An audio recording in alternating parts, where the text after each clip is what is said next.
Welcome everybody to the West. That's too many twos, but too bad. So, this is a Dishonored RPG set in Pandysia. Oh wait, hold on. Yeah, let's. Some issues Forgot here. about that. Do you have the stream up on the other? Yeah. Let's ignore start, that as for you can today. see.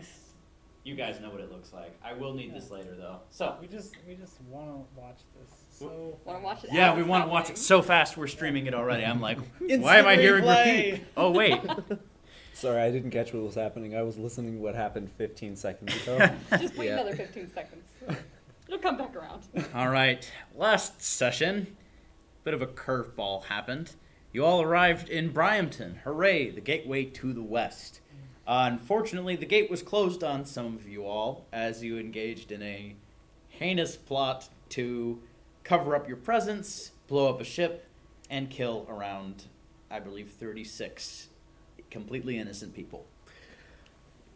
In a city like Bryampton, that's not a crime you can get away with. And unfortunately, or fortunately for the case of justice, those two individuals, Emil and John, were apprehended. After some troubles in prison and interrogation, those two individuals were charged with murder. And this week we will see their trial. Very first thing, though, after your two interrogations, you all would return to your cells and would see Sebastian and Heisel out of their cells. They're gone, and you two are delegated to separate cells. Demas is also gone, of course, because one of you may or may not have mentioned that you wanted to kill him. Thankfully, the constable was fairly smart, and so he said, yeah, let's not do that, so moved him as well. A different cell. Put him over there. Yeah, he's in a whole different prison at this point. So, first thing we'll begin with is Heisel and Sab. You all are escorted outside of the prison. Some of your belongings are returned. Actually, no, I do believe it would be all of them. You said the Hastings device was. The Hastings device is handed back to you. Really? You do have that back. I'm a lot happier than I was at the end of last session. That's right. Wonderful. But not included in those items is the spike. It's not yours, and it doesn't belong to Emil now either. So it belongs to the Republic of Morley. No, it doesn't. Excuse you. Okay. I'm going to have some words. I'm going to have some words.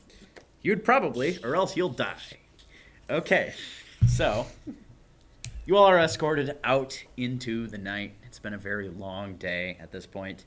It's probably 1 a.m. in the morning. It's very late. Bryampton is fairly well lit. There are well-oiled lamp posts on every corner lighting the way.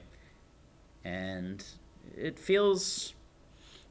It's still kind of the middle of the summer. And so it's a little muggy outside. It's Pandysia, after all. You kind of expected this. But as you all leave the prison and are thrust out into the stone streets of Bryampton, you all see two silhouettes standing underneath a lamppost. One with a bowler hat, one very short and stocky. Is this anyone I know? Yes, this is, the silhouettes are pretty unremarkable. It's kind of almost an Abbott and Costello difference between the two. One is definitely Kenrick, the other is definitely Vern. Well, Heisel Cohen. I suppose I got a lot of explaining to do. Yes, Okay. you do. What in blazes is going on? I'm sorry, I didn't know they do this. I didn't know they were capable of something like this. There's things I didn't know. Are the claims true? What claims do you mean? That they detonated a bomb. That they detonated the bomb. I think they are, yeah. There are things I didn't tell you last time I was talking with you, Maxim. About, or specific circumstances of why we were traveling together. Have you been told about the artifact yet?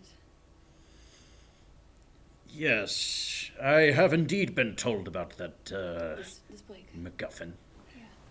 that those pirates were seeking after. Listen, if this is a private conversation, We might want to move elsewhere. Of It's a bit, course. sensitive. I just had this picture of Vern clicking a car key and the motorized carriage. But no.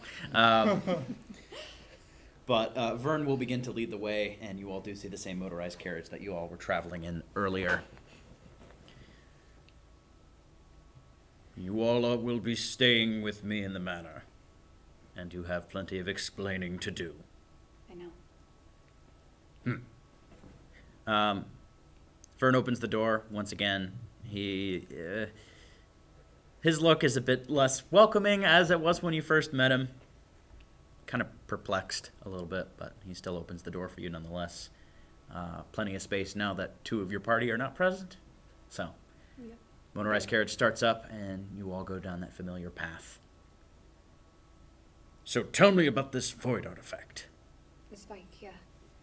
Well, there was this other passenger on the ship. Kenji, his name was, who had the thing first. But Mhm. when the pirates invaded, he met a bit of an unfortunate end. And Emil, one of the two in the prison still, ended up with the thing. I don't know how it happened exactly, but something happened with the spike. The four of us, the two of us here, Sab and I, and the two in the prison, are somehow linked to the artifact. It started happening on the ship. If we didn't make contact with the thing every few days, we'd start withering away. I think Withering. dying. I don't know what happened, but if we don't stay within close contact with the thing, we will die eventually. That's why I thought it would be alright to travel with these people. We had to, or else someone would have. I didn't know they were capable of this, Kenrick. I really am sorry. There I was told no you if I didn't. suspicion whatsoever. I mean, they were unstable, sure, but I would never thought that they'd do anything that. I thought I had them under control. I was wrong. Make a persuasion check. Okay. Talk cleverly. Sab also says, yeah. it's like, I mean, there's a lot of people who are just shifty, but there's a difference between being shifty or a alley crazy man One success. than jumping to being a mass murderer. Can I help her? Yes, you can. Okay. What did you roll? One success. Okay. Okay. You get to roll another dice because Sab is assisting you. Oh, lovely. I gotta pick Mhm. a die. Doesn't Sab get to roll it? That's fine. When you're helping someone, you get to roll it with your own. Yeah. Okay, that's right. That is a new rule. Okay. I keep forgetting about Darn. that. That was Okay. another success, too. So- Oh, well. Talk That is correct. and cleverly. Just one dice though, right? No, you get to roll normally. No, no, it's only one, I think. Oh, is it really? Yeah, Hold on. if I remember. the rule. Hold on. I looked it up right before last session, Mhm. but that was like 2 weeks ago. Oh. Maybe Maybe I'm wrong. goldfish. It's very possible I'm remembering it wrong. I need to read the rule book again on that statement. Please roll well. Like, this would be really helpful. I was Also, talking- what style were you using, Rachel? Cleverly. That's kind of my default. Yeah, there's no like honestly style. There's so. no like genuinely or Yeah, anything like that. right. Yeah. Without being a liar. Is there an honesty focus? I mean, persuasion, I guess. I Would guess. anyone in this party actually take that? No, Probably not. none of the current Not in this party. people. Honesty. No. We'll see. All right, let's see what we got. All right, here we go. 1 success. Okay, so that's a total of 2 from the two of us. All right. Well, I imagine that the events of the day are heavy on your mind. There will be more information coming out of the trial. I believe that's in 2 days, I think, from now. Maxim, I want to testify. If there's any way I can help bring them down after what they did, let me. Hmm. If you have any questions, or if there's anything else I can can do. Well, that is up to the barrister. Right. But your willingness will be noted, I'm sure. What if you approached? I believe these things happen in the middle of the trial themselves. But if you believe that anything could be contributed by your testimony, then please give it. Of course. Is there any other questions you would like to ask? Not presently. Okay. The drive back is pretty free. Nothing really happens. Again, it's the middle of the night, not too many people out, save for enforcers walking the streets. That is kind of a changed thing, though, again, there are plenty of enforcers in Brampton. They don't really walk nightly patrols. That's something enacted as of today. So, we're going to go ahead and time skip 2 days to the trial itself. I will go ahead and tell you guys, I don't really want to waste an actual scene on this, but if you want an attorney, you will have to pay, I believe, for a cheapo attorney, that would probably be 15 Morley banknotes. I have 9 Imperial coins. Okay, that's That's a plenty lot, good, isn't it? actually. That's a lot of money. Yes, I will buy one. Okay, that's like 90 Morley banknotes, so that can probably get you maybe some decent. You know what? I did think about this earlier. It is pretty much only the cheapo attorney that is going to represent you, not because of money, but because of nobody damning wants the to evidence is. represent You're you. not going to win the case. Yeah. All right. I will Okay, get so what I you do can get. want an attorney. Yeah, of course. Okay, all right. So he doesn't have change, so he'll just charge 2 Imperial coins. All right, take them. You got it. I'm not gonna need them anyway. Okay, of course. We'll get you out. All right. So, No. the day of the trial I don't think does. he believes that. One quick thing. Yes. End of last session, I had a thing where when Sav gets back to like probably the room, he Mhm. goes, takes a sword, breaks the case. I got 1 success and 1 Complication. complication Oh, for yeah. like his book because he wants to get out and basically Oh, you're breaking the case. Yes. So you're just like hitting the darn he's basically thing. gonna break it open because like he can't get the lock open. Okay, you got a complication. It might be because he was trying to do it in a way that like he could then repair it, but if it was Considering you broke it very effectively and then had a complication, now this case is beyond repair. But it's open. that's it. All right. There He you go. basically takes it, goes through things, and removes all incriminating evidence in the fire, and does a very meticulous job. You're lighting a fire. Yeah. Or not In a if there was fireplace, I a would fireplace. assume. If there was a fireplace. Okay, Or a so there place- are. basically a place to dispose There of are- it in a completely kind of untraceable manner. So like, yeah, basically. I might actually like to, No, he's gonna as actually he's doing burn the that, house kind down. of come That'd up be and great. sit down behind Sav and say, "You don't have anything as bad as a meal in there, do you?" Well, he's not trying to. There Just a are meal, two so- two just a meal, she says. chimneys and fireplaces in the manor. I mean, you didn't write One on the down left side every and one on the bad right thing you side. did. Which one are you going to?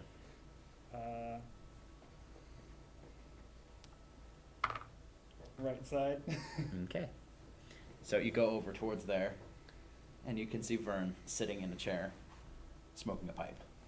Okay, I'm going left. Put it in the Um, pipe. As you walk out of the Fire in room, if you wanted to sneak around, I could allow you to roll a stealth roll, but it's up to you whether you want to hide or not. I'd say he's probably trying to be not necessarily like, oh, I'm sneaking around, make sure no Mhm. one sees me. But when they do, they're like, you're sneaking around. But be like the very quiet, no one knows stuff. Okay, that'll still be a move quietly check. Move quietly. Oh. That was a critical. That was a double success with a 1, and then. So 2 successes. Yes. Yeah.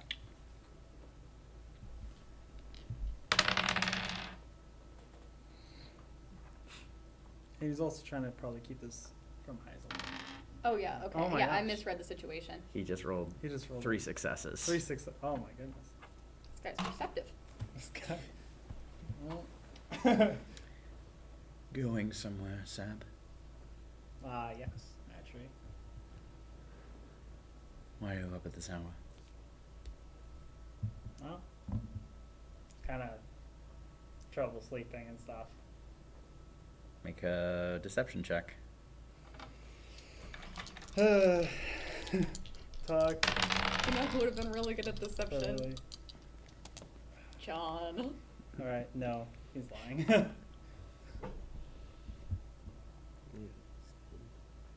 If you do anything to my employer, I will hunt you down like a dog. And murder you where you stand. Well, it wouldn't be murder, it would be justified, and the law is on my side. I hope you don't intend to do anything rash while you're here, Mr. Grenos. Not particularly. No. Your comforting. master has been very. He's a good friend to have, and Heisel cares about him. He's been- Also, I can. I respect a man who can make commitments behind people. Good night. Good night. So are you just going to the other Going to the fireplace? fireplace. Okay. So it is not actually on. Sorry, wow, that's very 21st century. The fire isn't on. It's not lit. Do you have like a lighter or flint and steel or any sort of? Let's see. You're gonna go Boy Scout style and just rub some sticks together These or guys. something? Let's see. He's got a switchblade. This guy's cudgel. That doesn't help. He's got his box. Unless like his box somehow I can like create sparks.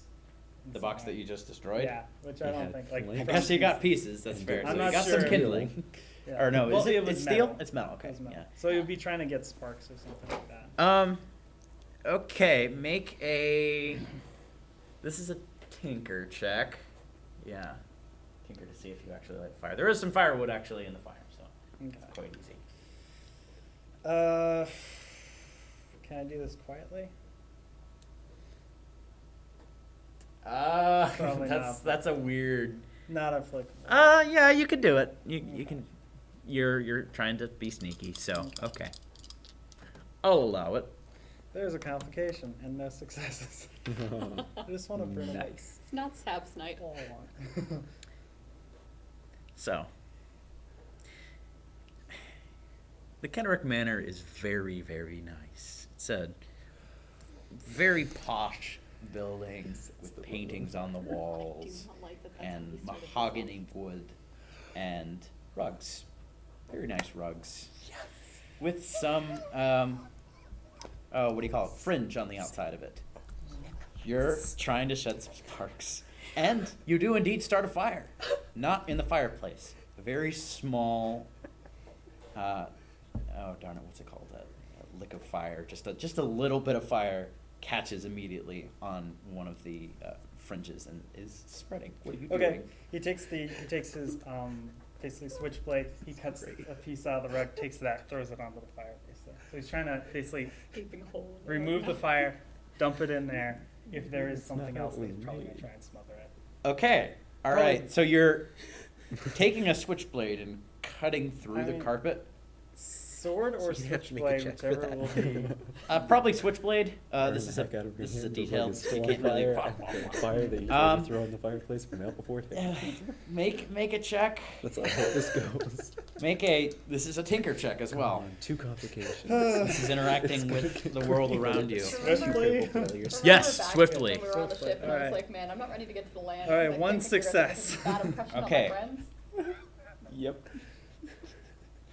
You're dribbling with 2 Very quickly, numbers you and an respond to this arsonist? immediately, and it hasn't spread very far, but you do manage. Actually, before it lights the actual rug itself, you manage to just cut straight through the fringe, and it is fringe, so it's So it's just kind of like the edges of my scarf right there. okay. So So it's just- like So that. it's like that. No one's got knows that. Right, yeah.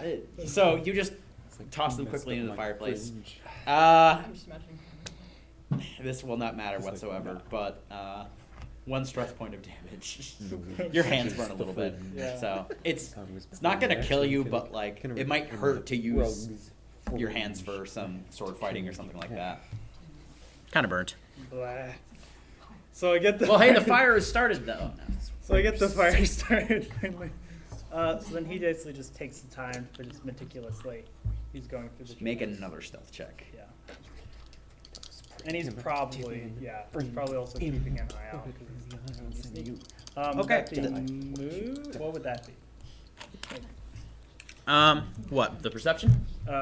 For him, like, So here- well, I guess first for I'm him gonna make being you make 2 sneaky. checks. Okay, So for him one. being sneaky, what would that be? That's a move quietly check. Okay, move quietly.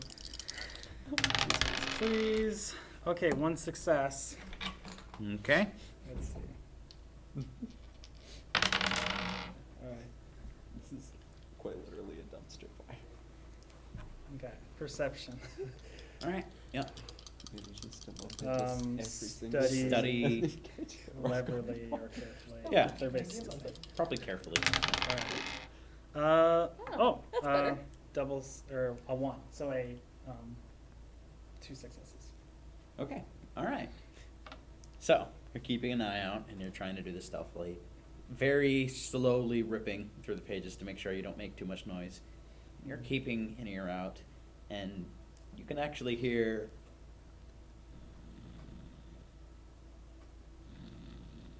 very quiet, but somebody in this house is snoring. You're not quite sure who. Vern rolled a natural 20, so his complication is nighty-night. Alright, Shut up. so Just choose is it Vern that's sleeping? Alright, You don't know that, but yes, it's Vern. Alright, he probably looks around, is there a dog? Because that is initial. Oh no, there's no dog. He's like, no dog. Okay, so he continues this, Dog. basically. throughout Maxim the Kenrick night. definitely has some dogs, but So he basically they're outside. continues this throughout the night, and Oh, I like this guy. at the end, he probably is dogs. slightly sleep deprived, but he has, I would say he's Yep. successfully Burn the evidence.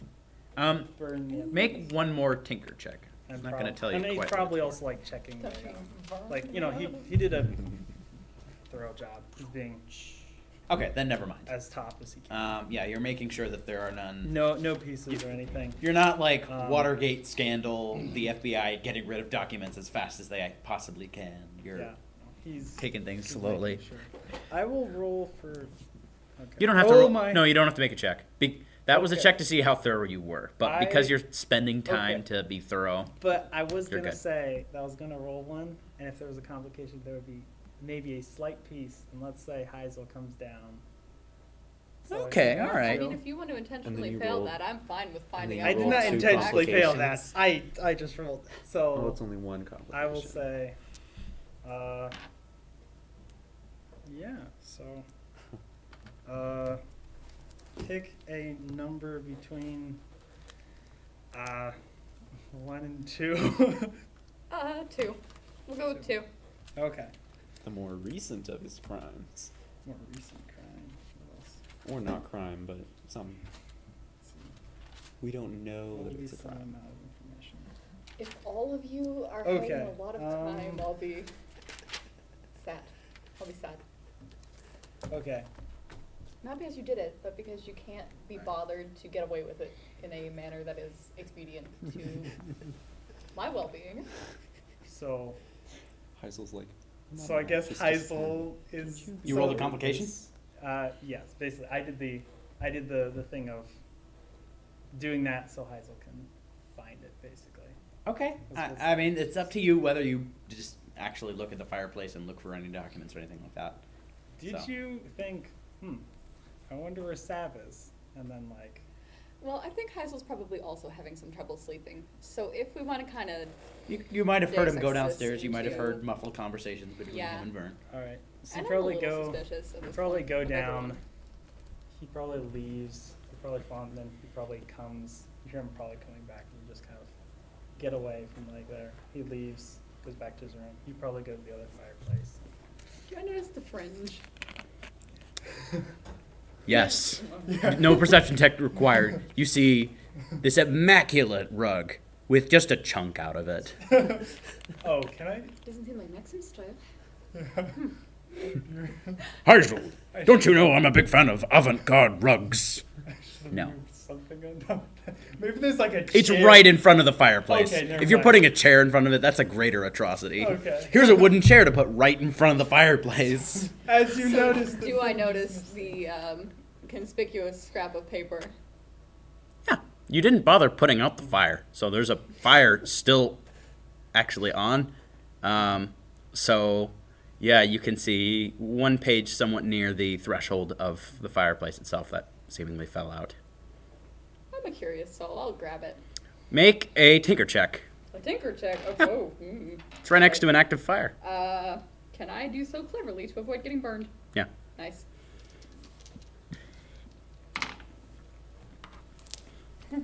That is going to be 0 successes, I'm afraid. 0. 0. You take 1 stress damage. Good thing you didn't roll a complication because you would have burnt that paper up as well.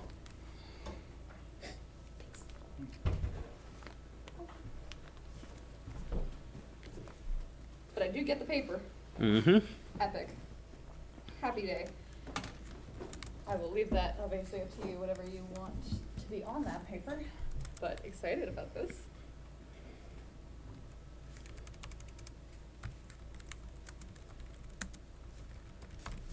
Okay. So, the first day that you all, despite your attempts to sleep, actually get through, some of you are not sleeping very comfortably in prison. Some of you are sleeping in probably the best home in Bryampton, but still have trouble sleeping. But you sleep through the night, and unless you have any specific plans you want to do on the first day, we're going to go ahead and skip to the day of the trial. Sounds good. Okay. All right. The second day, all of you get up and feel something very familiar, kind of a drained feeling of your body. Everybody takes 1 point of stress. You all do recover from the damage from the burned hands. Nice. So, Before the trial, or as we're going into the trial, I still have An like attorney. my shirt and stuff on, right? your shirt. Like yes, I Yeah. have a long sleeve shirt on. Yeah, they So- they keep that on. Yeah. So can I take my knife out and conceal it up my sleeve, like this, Okay. Is this the day of the trial that you're doing the this? day of the trial, as I go into the Okay. courtroom? How? I need to know the exact moment that you do this. Are you going to do it before you go into the courtroom? Before I go into the courtroom, yeah. Okay. All right. So, anytime you're being transported from the prison to the actual courthouse, you will be under an armed guard, so there will be a stealth check. Okay. Also, leaving the prison, Emil, you are handcuffed behind your back. That seems pretty normal. John, you see Constable Fleming, the man that interrogate you. While Emil is being handcuffed, you see him emerge with a little bit of a grin on his face and with something that looks a little different than what Emil is wearing. It is a cuff, or manacles, where one will attach to the neck and the other to the wrist. Basically to make sure that it doesn't... it's basically... you're stuck at this position and, the length of the chain. So, you can, because of the chain, you can probably reach to the stump, but that's just to make sure you can't fully extend in any direction. Oh, I can reach the stump with this on? Oh, yeah. Okay, Yeah. I'll leave my knife in the stump, or not in the stump, but in the bandage on the stump. Okay, gotcha. I'm Yeah. just gonna store this. Oh, no. Leave that for later. All right. Why do you have a stab? Maybe it should have been like a leg thing instead. But, oh well. I decided that already, so that's what it's going to be. I mean, it's easier to walk if it's to your neck. Well, oh, that's true. Yeah. Otherwise, they'd have to like awkwardly carry Push him. you along. Well, I'm Yeah, just saying, like, lector. hand to, like, the knee or something like that. Just so that your hand is stuck at your side. And which, I imagine you could still walk. You just have to keep your hand with it. But, anyways. So, as all of you are approaching the courthouse, you do see that it seems pretty lively. The quietness of the last couple days has kind of faded as you all are back out on the streets of Bryampton. The courthouse is in the town square. It is, it's probably about 3 stories tall, a big building with that kind of similar Roman architecture of columns, kind of how we just put columns on every single governmental building we have. No statue of blind justice, though, here. You can see a wide variety of people actually attending this. You can see some people indeed selling tickets, posters around, advertising the trial, and you can see walking into the town square, all of you, though some of you are under armed guard, a construction team building a gallows outside of the courthouse. It seems to be almost done, but they just want to be prepared. Walking into the building, that's fully extended. You could probably I don't know, like 90-year-old politician wave. John just waving at the crowd. Yeah. I mean, technically, like. Yeah, you could do that. There you go. Yeah. Yeah. Quick reminder to all players to describe actions they do Yes. to the stream. Yes. John waves with his hand as extended as the chain will let Yep. him, Yep. with a big grin on his face to all the crowd. And his adoring haters. Make a survive check. Can I borrow this, please? Yeah. Thank you. I will survive boldly. Okay. That sounds about right. Yeah. It's a pretty John Reed thing to do. Yeah. Survive boldly. 2 success. 2 successes. Mm-hmm. Okay. You see one guy with a flat cap just like move out of the crowd, chuck something at you. It completely misses. You dodge out of the way. But as it hits the ground, the top of it pops off, and you see it is a jar full of preserved eels, and it is now just on the street. It's a Morlean delicacy, you know. Okay. I guess that guy intended for that to actually hit you in the face, so that you would be covered in eel slime. But That would smell so bad. yeah, it would. That's right. Bad luck Yeah. Ruined my too, coat. Eels in Morlean culture. Yeah. Really? Yeah. Interesting. Mm-hmm. Yeah. I was thinking about like tomato, but like, no. You know what would be worse than tomatoes? Eels. Yeah. There'd be a whole jar of eels, like it knocks Exactly. you out, and then you smell bad. There you go. That's right. Yep. Coming into the courtroom, it's a little strange. Obviously, everything in Bryampton is pretty nice, but actually walking in, you can see some of the courtroom itself. It's a massive open area. Your voice would echo in it if you're speaking loud. It's under some construction. There's scaffolding on the walls. Seems they're doing some repair on the ceiling. Might have been some water damage or something like that they're working with. And because of that, there's this kind of musky smell walking in. But it's very well lit. There are windows on all sides. There is no jury bench. There's no jury. There is a judge, and that is it. There are 2 tables, though, one for the prosecutor and one for the defense. John, you would see your intrepid lawyer, Thomas Pernius, in a very, very cheap suit. His balding hair, circular glasses, just kind of put his hands behind his back and kind of behind the tail of his coat and just kind of nod at you. And first one actually brought to the defense table would be John. Once again, there's always a enforcer next to you, and there will be one with Emil as well. The rest of you are sitting in the gallery, basically, which is, again, think of it just like if you've seen court dramas. You've got the 2 tables, and then behind would be the gallery. It is kind of, it's strange. It's almost like a theater a little bit in that every level is kind of staircased on the way up so that everybody can see what's going on. Behind the judge's seat, you see a man with a very, very bald head with the light reflecting off of it. Wears this formal black coat and a white sash around it. And he has a giant cigar that he's currently puffing. Behind the prosecutor's table, you see a woman with a trim black outfit with a short ponytail in back. So, as the court generally comes to order, it's filled completely. Kenrick and Vern would be in the gallery as well, with you all sitting next to you, present at this. None of you received any question from the prosecuting attorney, so we'll see if you're actually called upon to testify. But every single seat is taken, and there's a little bit of murmur in the crowd until you all see the judge. I'm trying to decide whether they have gavels in this universe. I'm going to say no. He's going to pound with his fist. This court is not coming to order. All right, everybody, quiet down. Come on. It's time to get this thing started. All right. Defense, we'll talk about this whole naming issue later, but defense, do you stand ready? Does not matter. Okay. Going to speak for me, or like He doesn't then. he doesn't then? Okay. But actually, as soon as the judge says, does not matter, you can see the your attorney, Pernius, just like stick a finger up at the...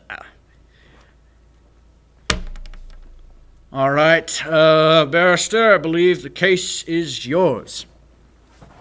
All right. So you all would see the woman from the prosecuting table stand up. Want to make sure I got my notes right.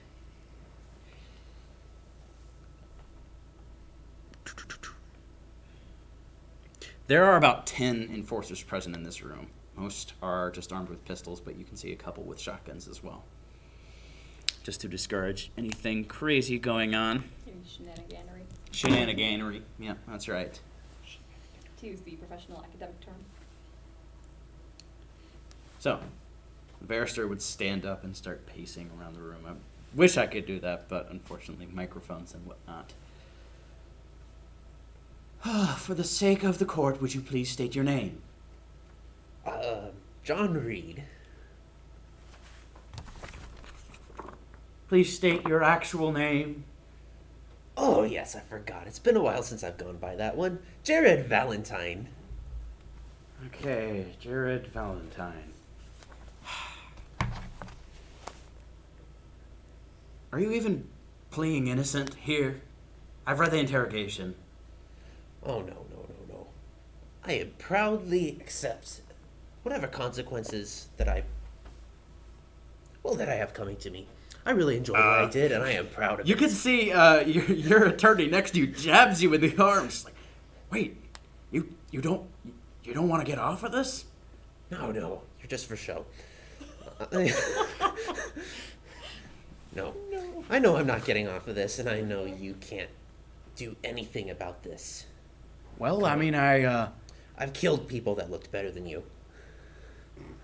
I have my money, and with that, I'll take my leave. And Sits up. With that, he pulls his knife out and lunges at the lawyer.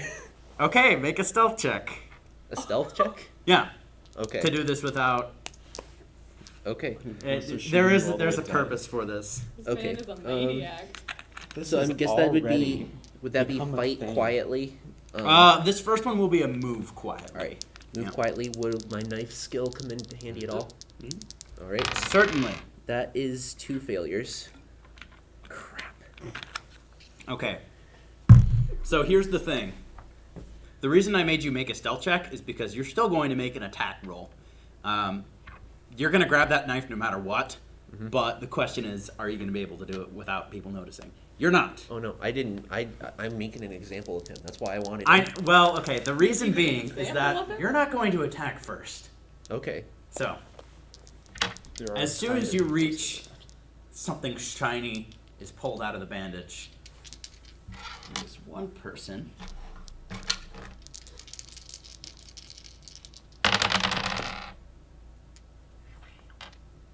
Okay. I need to read about combat again. Make a survive check. All right. Survive. Boldly, I guess. 1 success. Okay. All right.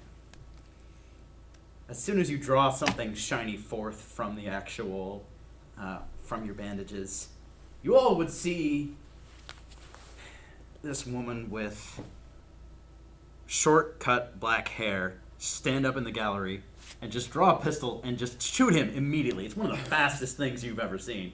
It's not an enforcer. It's this just random woman with this red leather coat and just a pistol that she just drew out just extremely quick.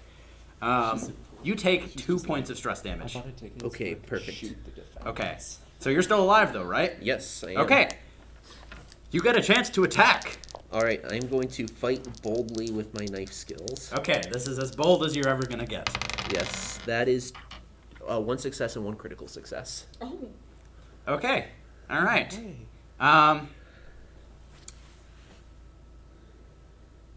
Is there any particular location that you'd like to hit? He goes straight for the throat. Okay. All right.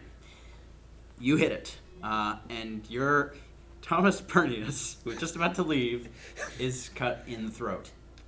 Well, I got my money's worth. Pretty much as soon as that happens, the enforcer next to you is going to try to restrain you.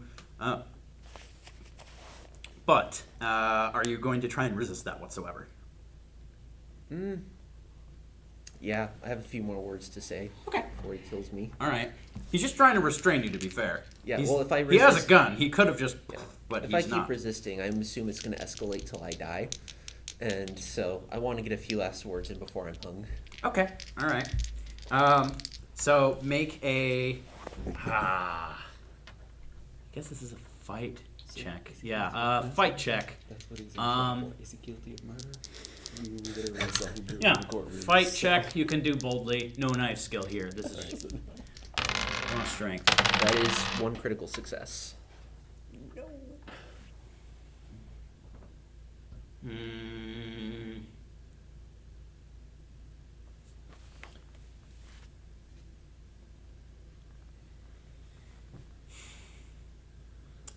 Okay, that is a failure. There is 1 dice that is directly under this guy's fight DC. So, pretty much as soon as you actually cut this guy's neck, he starts just leaning over the table. The enforcer next to you wraps his arms around you, which is a little weird because one of your arms is not there, but he snatches the knife from you and is just physically holding you next to him. The entire court is in uproar now that you just stabbed your attorney. And the barrister goes over towards this man and just says, "Is anybody here a doctor?" Yes. It is very loud. People are screaming. There were kids here for some reason. Some people brought their kids. Drama. Oh, to be fair, there's going to be more kids present at the hanging, probably. But What the that is okay. Entertainment and Yeah, I get it. fantasy. That is correct. This is entertainment. This is historically. People did this like, you want to go see that evil person die? Yeah, Dad, let's go. This is the biggest thing that's probably ever happened to the town. Yeah, honestly, it's up there. I mean, I was not going to say it's super loud. Just Okay, all right. Loud The enough enforcer for you. that's guiding you just looks next to you and is just kind of perplexed. Make a persuasion check. So what would this be? Talk. Oh, doesn't matter. 2 successes. Okay. As soon as you start to make your case, you see Vern run up right next to you and just tell the enforcer, "This man is a doctor. Just let him do his work." And so you are uncuffed. And you can see the barrister has actually placed the prosecutor on the table for the defense. So he's just lying prone on there, just clutching at his throat, and the barrister's just kind of like moving it. So make a tinker check with your surgery focus. Okay. This is going to be quite hard. Difficulty of 3. I'm just trying to figure It's very hard to survive a cut to the jugular. out- You do have a void point. Dead. Do you want to use I'll it on this tinker stranger? carefully. I'm about to die, so. Okay, so actually, I don't need to use it because I got a success and a critical success. Oh. So that's 3 total successes. All right. like the wind, you move extremely quickly. I don't know the medical procedure for stopping something like this. I assume it's just a small incision that someone has already made. I don't think you're going to stitch it at this point. Now is just the time to stop the bleeding. But you get in there immediately, and you stop the bleeding. And this attorney is just wild-eyed, just looking around the entire courtroom. This was definitely not worth 20 in Morley and banknotes, that's for sure. But he's still somewhat conscious. That was a /2, so it would have damaged his vocal cords, so he can never be a lawyer again. Not necessarily. You can feel to some degree. Hopefully, but hopefully that'll ruin his career. Well, we'll see what I'm happens hoping. when he heals. I'll just- That is. I'll tell him, don't speak. You might damage something more. Okay. As much as you can tell, he nods. And the entire courtroom is just standing up looking at you. A lot of the enforcers have gone down to the courtroom floor. There are like 5 of them just encircling you, John. And the prosecutor just stands up at the end of all this. You are handcuffed again, Emil. And just says, I don't have to make any case. This... Please recite all the cases, though. I want everyone to hear them.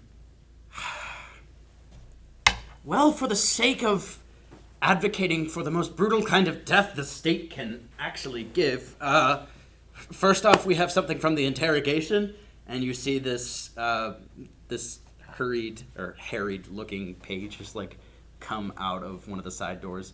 What looks like this long punch card thing takes it to the court stenographer, and the stenographer turns in their chair to this other device that looks kind of like a typewriter.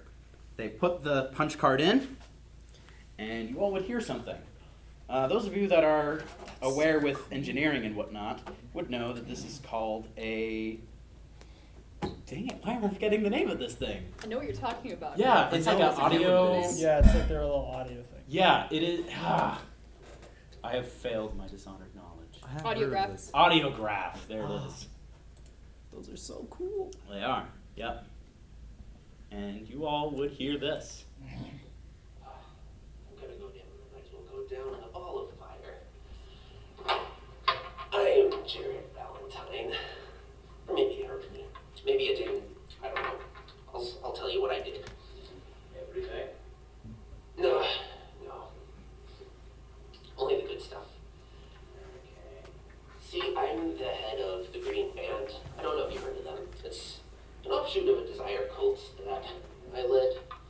Yeah, we splintered off about 4 years ago. Yeah, this isn't my first bombing, you know. I can't make them, but I'm good at setting them.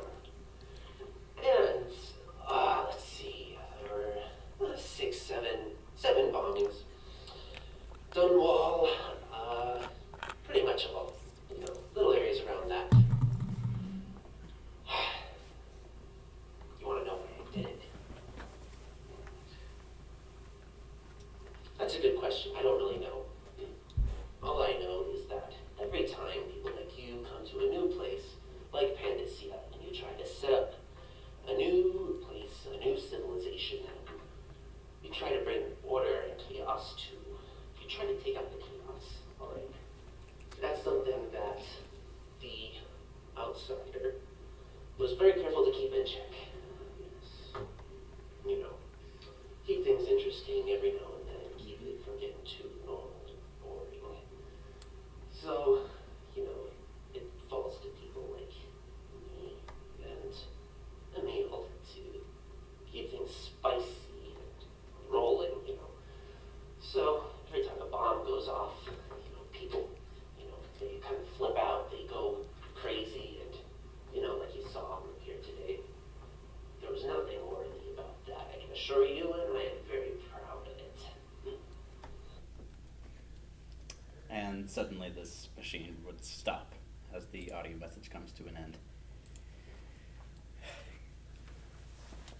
That is this man's confession. We have exactly what he was saying. I actually have, I guess we'll not include the confession from Emil. That's good enough right there. But I also have an anonymous source from a Gristolian investigator that our Jared Valentine here is known for at least 12 counts of bombings in and around the Dunwell area, some farther across Bristol through Organizer and even Regency territories, 22 counts of arson, at least 100 counts of murder, most indirect through arson and explosives. The exact amount of casualties is unclear. Kidnappings of women and children, torture, the list just goes on and on. This man is the same man that you've just seen assault his own attorney. This man does not deserve to live. There is no question about it. No question about it indeed. Hang that man immediately. And so, no question, no deliberation of the jury, nothing like that. You are forcibly dragged. Again, around 5 enforcers are still around you. Are you trying to resist? No, I'm going willingly. I'm trying to rush them. Or, like, make them go faster. Okay.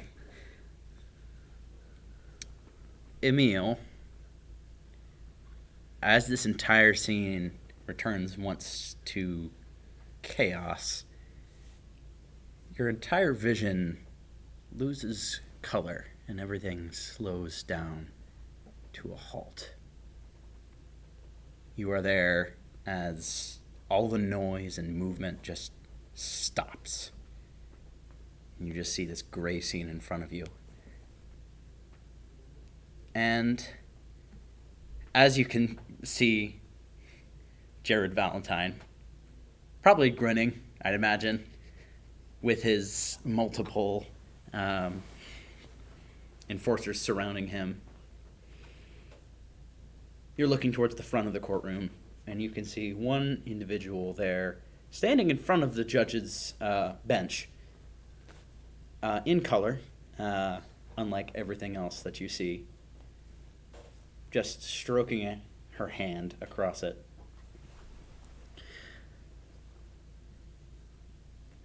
You are a builder, Hiram. You are someone that knows exactly how these things work, and I don't always like to bestow my mark to people that are so close to death, but this is an interesting story nonetheless. This woman you see in front of you, oh, darn it, where do I have her description? Hazelnut hair tied back in a ponytail, along with this bandana tied above it. She's wearing workman's clothes, cream and brown, and tool belt. She's still facing the bench, but just turning around to look at you. And she says, if you really want to achieve what your mission is, I can give you something that might be able to help you in this man's last moments. Unless you want to let the Republic of Morley decide what his fate shall be. I'd like to decide myself. Very well. And immediately you would feel this burning on your left hand, but nothing actually appear. Kind of faint, but still feels like something is just crawling underneath your skin. There's no visible representation, though. Okay, so you now have +1 to attacks with improvised weapons. That's -1 on any accuracy check, any attack you make with them, as well as +1 stress damage that you deal with them. +2 damage for environmental kills. So if you are trying to damage someone by, I don't know, collapsing a roof on them or weakening the ground they stand on, anything like that, just exposing dangerous things to the environment, basically. Explosive whale oil, if you may. You get +2 damage for those. You also have an ability now. Eye for Destruction. Using one void point, you can instantly realize the weak points in surrounding structures and devices, able to instantaneously break them should you have a means of doing so. Basically, this ability to realize weak points around you.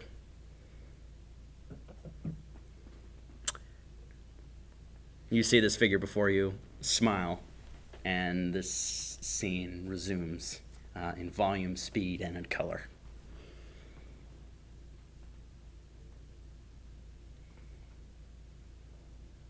Would I know if they're going to like execute him now? They are dragging him out of the courthouse towards the square. So I'll attempt to use this new ability that I have Okay? and find some way to kill John. All right. So, you are still handcuffed. So you use this ability, and the entire world around you just changes color once again, not to black and white, but to this almost dark blue with certain things highlighted in yellow. And you would see pressure points on different things. You look up at the ceiling, and it's lit up like a Christmas tree. The water damage and whatnot. There's just so many weak points that if this thing was really put under any pressure, say from like a firearm or something like that, that it would probably collapse in any area you choose as long as you hit one of those pressure points. You also see that there is one small one on one specific corner of your handcuffs. Just basically there's the circle, and then there's just like one specific point that is highlighted by this ability.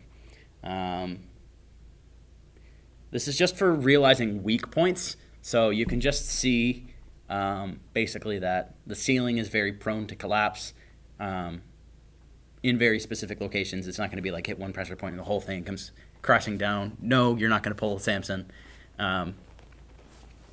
But you can see some other things, such as there's an enforcer next to you whose holster is open, whose handgun would be extremely prone to stealing. You wouldn't have to like unfasten anything. It's just literally grab it and shoot. And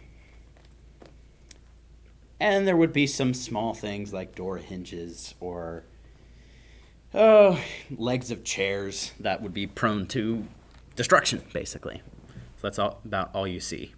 So would I be able to use one of those to break the handcuffs? Well, here's the thing. Once you use the ability, you see everything in the area. And even once this ability has expired, you still know what those things are.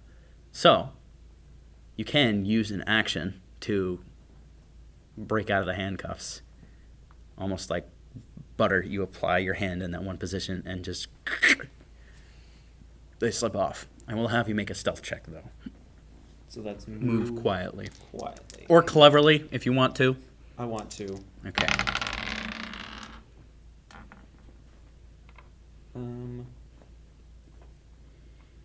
That's one success. Okay. Assuming I'm not able to use any focuses for this. What focuses do you have? Surgery?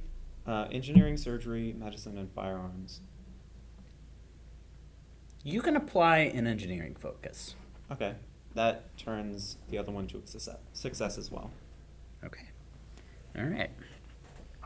It's a pretty hectic situation right now. Your guard is focused pretty much just on John/Jared. And you are free. One of your hands is still cuffed, of course, but just you have mobility of the hands now. Going to try to grab the handgun from the holster that I saw open and shoot the ceiling such that some of it will fall on John. Into my captors or my people around me, I assume. So long as it hits John. Okay. Alright, I'm fine going out with other people. Because of realizing the weak point, in there's a guard close to you with the unfastened holster. I'm not going to make you roll for that. But there will be an attack roll to shoot the ceiling. So, make a fight check with, what's the word? Not temporary successes. Partial. Yeah, partial successes. Would I be able to add chaos dice? Mm-hmm. I'll add a chaos die. How many? Do I get any chaos dice for my action that I committed with my attorney? Yeah. Gotta be honest, that's going with you, whether you're hung or whatever this ends up being. 2 successes. 2 successes. Okay. The entire scene is extremely loud with people yelling. A lot of people just saying, "Kill him!" and cheering as this man is dragged out towards the gallows. But you, with no flair, no pomp, just walk up to to one of the guards near you. Just very swiftly, just pull the handgun out of his holster. He doesn't even notice a thing. You aim it at the ceiling, cock the hammer, and shoot at the ceiling. And you can see, as I said, there was scaffolding all throughout. You can see this, as soon as you take the shot, the crowd goes silent. Gunshots are quite loud. And you would hear this immediate crumbling as basically like, I'd say it's like 6-inch foot concrete slab crumbles through some of the supports. And John, you take 2 points of stress damage. I'm dead. Okay. Wait, can I take a grievous injury so I can stay alive just long enough to react to this new event? If not, that's fine. I'm happy. It's falling directly on your head, so Okay. a grievous injury would probably be some sort of All right. mental thing. So I'll you're just die. I'll just die. okay. How many people died? Because he got a 2 and not a 1, just you. Crap. Yep. Precise.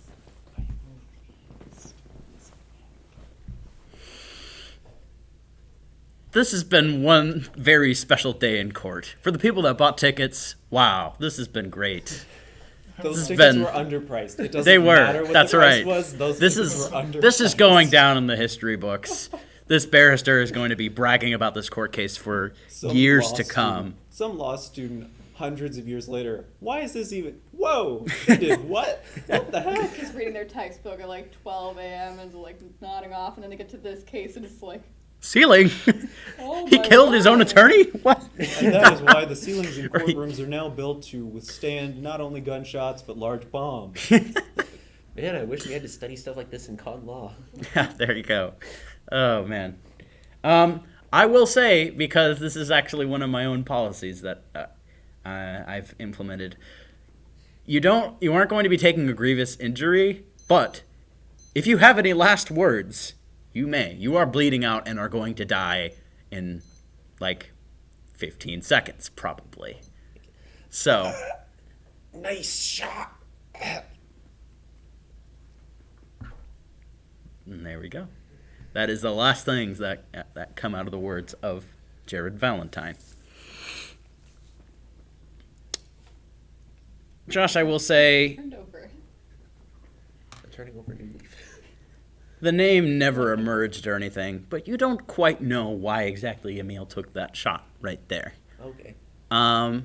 Perhaps he was taking a page from your book of just increasing the drama and chaos of life. But had you have been present a little while longer, you may have learned that one of your victims finally got his vengeance. So, it's a very hectic scene, actually, in this courtroom now. The barrister stands up, the judge is pounding on the table. The barrister just asks, thanks, I guess. Why'd you do that? That man killed my daughter. I didn't realize that, or else I would have killed him much sooner. While you're saying this, there's an enforcer that just, I don't think you're resisting. He's just wrenching the firearm out of your hand. Uh, uh, did,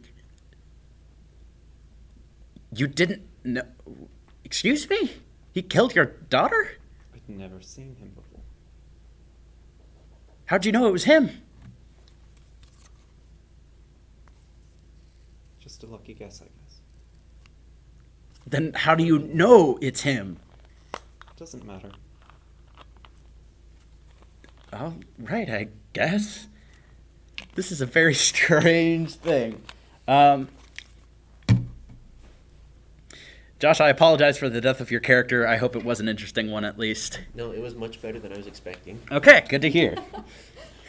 Excellent. Yeah, stuff is coming out. I didn't expect that I would kill John.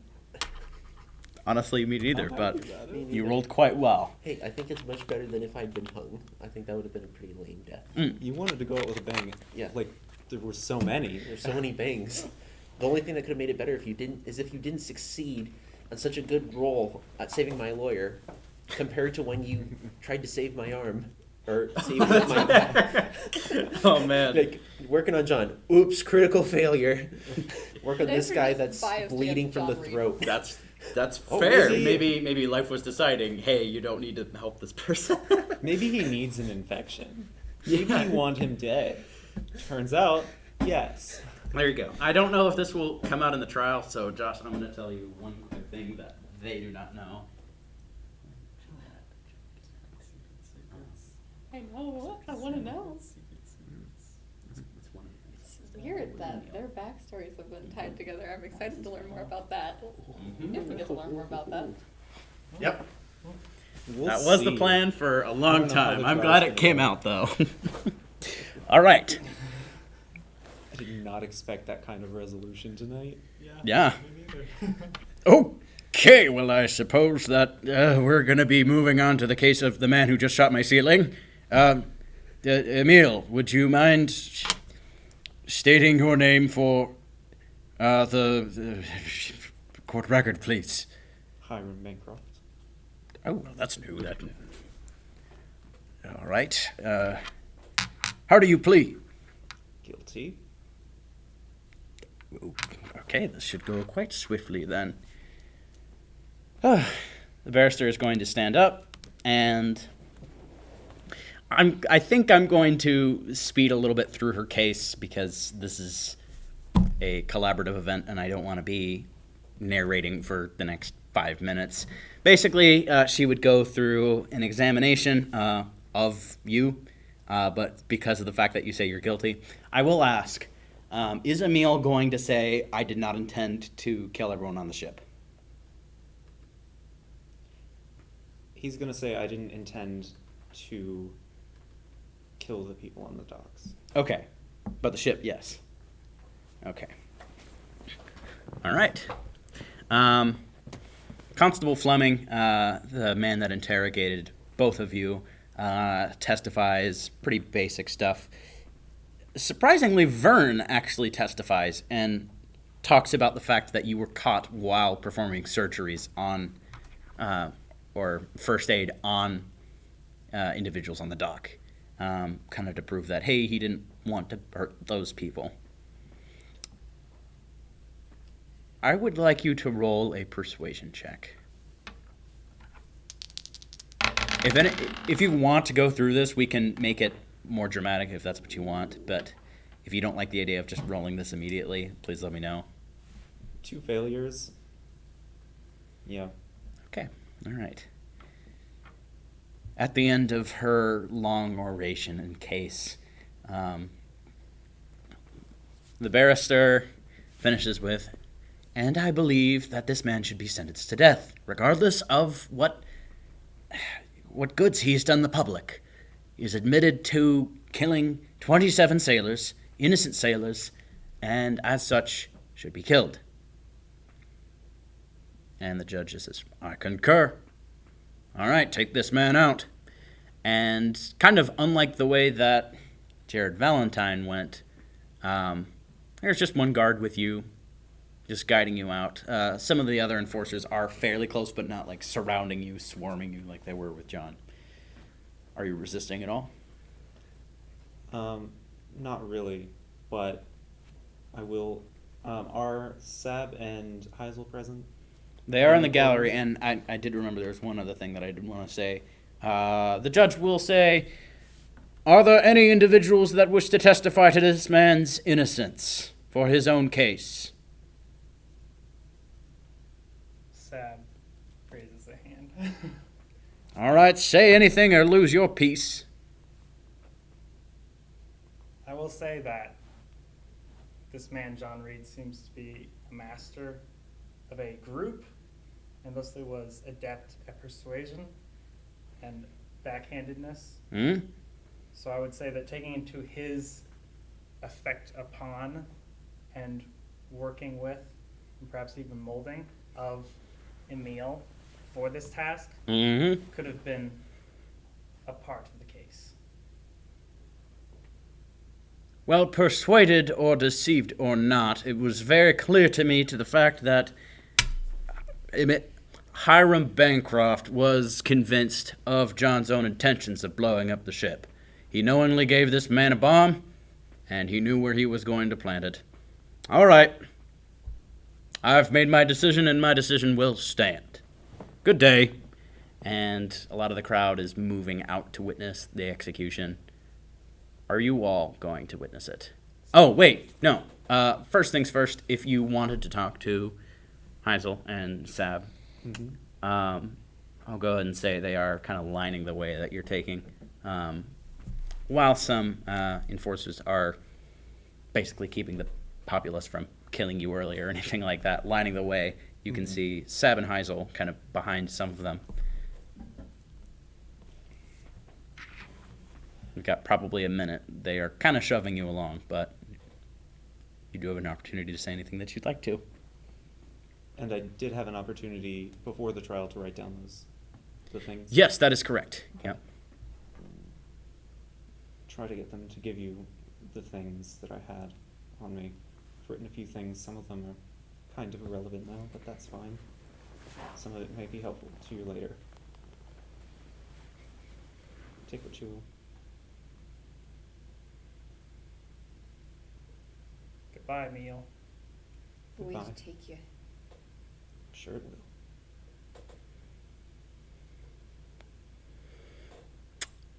I'm not going to take my time to discuss the hanging. It's a hanging. It's exactly as you'd expect.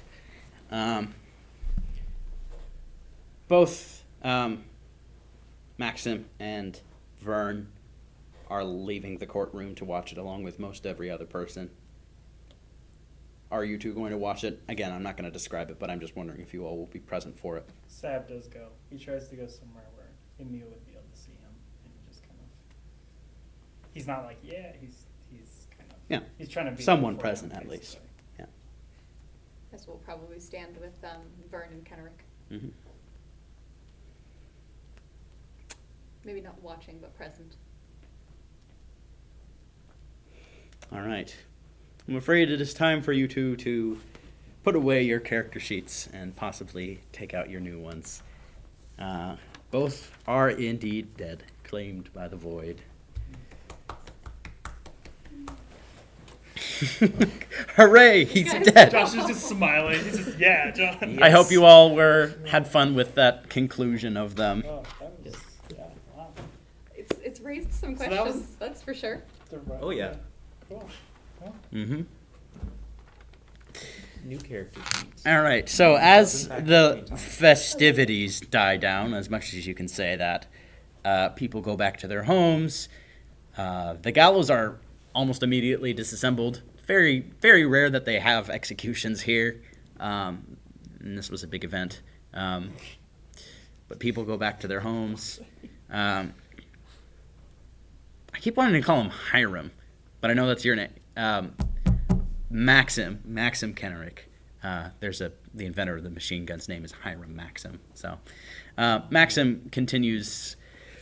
He sticks around with you all, and after Emil and John's bodies are dragged off, two men with two aliases are dragged off, probably to be buried in an unmarked grave. You all kind of hang around a little bit. And after that, it's weird. It's almost this funeral-like feeling. I mean, they have died, but there's not exactly immediate, like, moving on from this. Like, okay, guys, let's go back to where we were heading. But after the trial, someone actually finds you.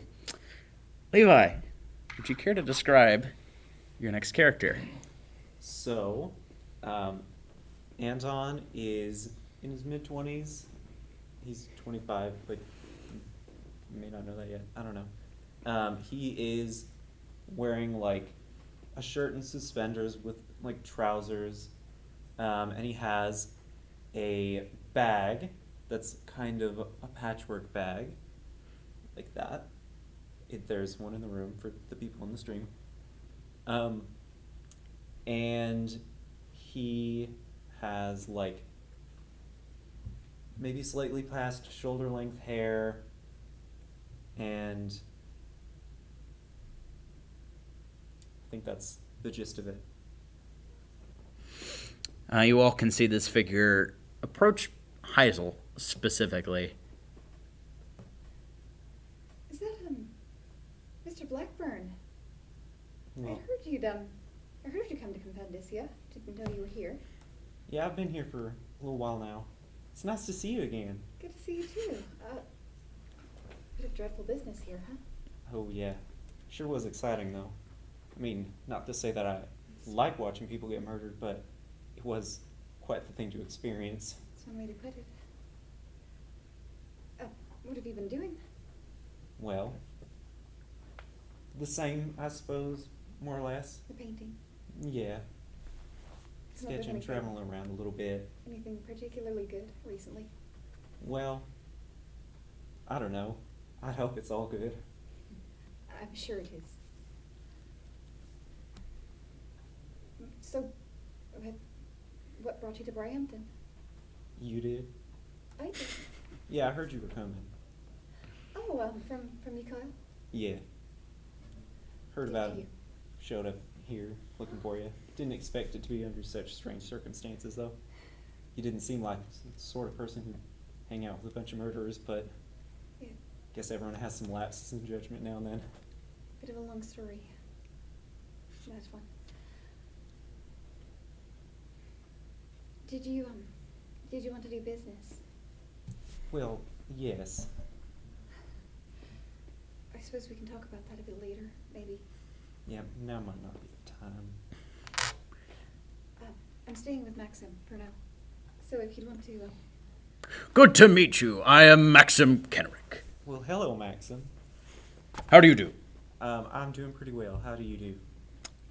Glad to be moving on from this tragedy, but it's good to see that justice has been served. Quite in the unorthodox manner. Indeed. Maxim, this is Josh Blackburn, Hmm? a previous client of mine. Ah, yes. Well, sorry, I'd like to say any friend of Heisel's is a friend of mine, but never They weren't mind. Friends. What's that? The two of them. Yes. They weren't friends. Right, they were traveling companions. My apologies. But, it is good to meet you. And you see him whisper something to Vern. Make a study check.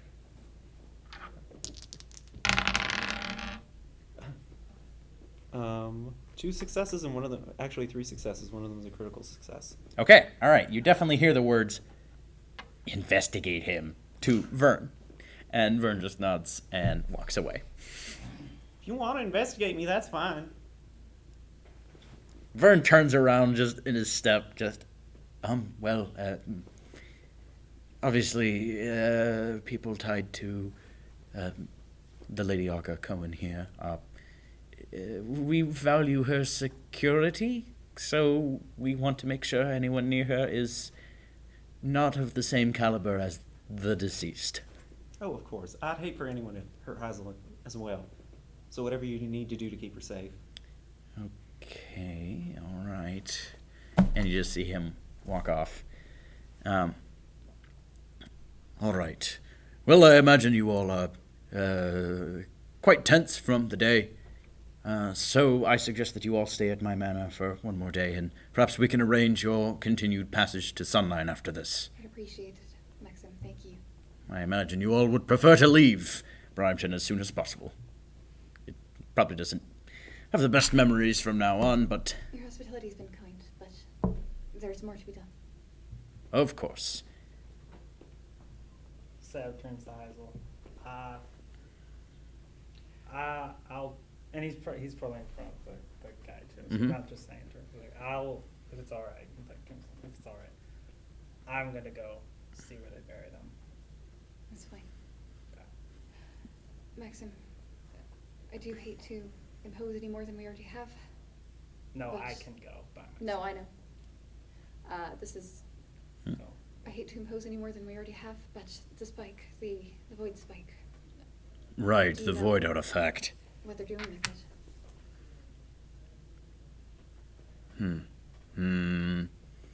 I imagine probably sending it back to the University of Windown, but if it is really as you say, that it is indeed tied to your very living, I'm already feeling it a little. this is why I think the void should be your domain and not mine. Well, I'm happy enough for it to stay that way. Yes, I will see what I can do. I can probably get it back. Give me a moment. I think I can get this. I'll meet back with you once I have this Further finished. into- Thank you. Mm-hmm. And you see Kenrick walk toward the courthouse again, assumingly to do this business. Sab. So you're following the bodies to the grave? That's like it's basically he just comes, he watches, and then once they're done and they leave, they're probably just like, There is because there's not like a graveyard in the city, at least that he could have, that they'd put prisoners in. It is going to be far outside the city. So they're going to put the corpses in just a horse-drawn carriage, a hearse, to take it out of town. You can see a man with an eye patch driving the carriage, and he's just about to head off to bury I these pull things. out a like Morley and Bill and wave it at him. What's that? Hey, Eh? I was wondering if I wanted to get a ride out of city. Can I ride with you there and then What? I literally drive a hearse. back? I'm not picky. I'm sorry, unless you have some kind of relation to the deceased, I'm not going to let you Well, kind of go this way. one was a friend, I suppose. All right, good enough for me. Get in. And it's the inside is filled with the corpses, so you're probably going to have to sit next to him on the top on the coach driver's position. So you sit next to him and drive on the way out. For time's sake, it is an unmarked grave. They're buried in the ground with no pomp, no circumstance, nothing like that. All he does is he then makes Sad basically like, wow, they've probably been buried. He kind Yep. of just notes and he writes like in his journal a drawing of basically location, probably towards some location that Yeah. you could probably reverse engineer and find out where it is. Yeah, but yeah. He's kind of just doing that. Right, and yeah. Probably just notes where they're at. But, Gotcha. like, specifically, it's basically for Emil, and then he basically just takes a ride back. And, that's about it. For everyone on the stream, Oh, there- Levi just pulled out a noose from his bag of his new character. Levi, did your roommate see you make that? Did he say like, "Hey Levi, are you okay?"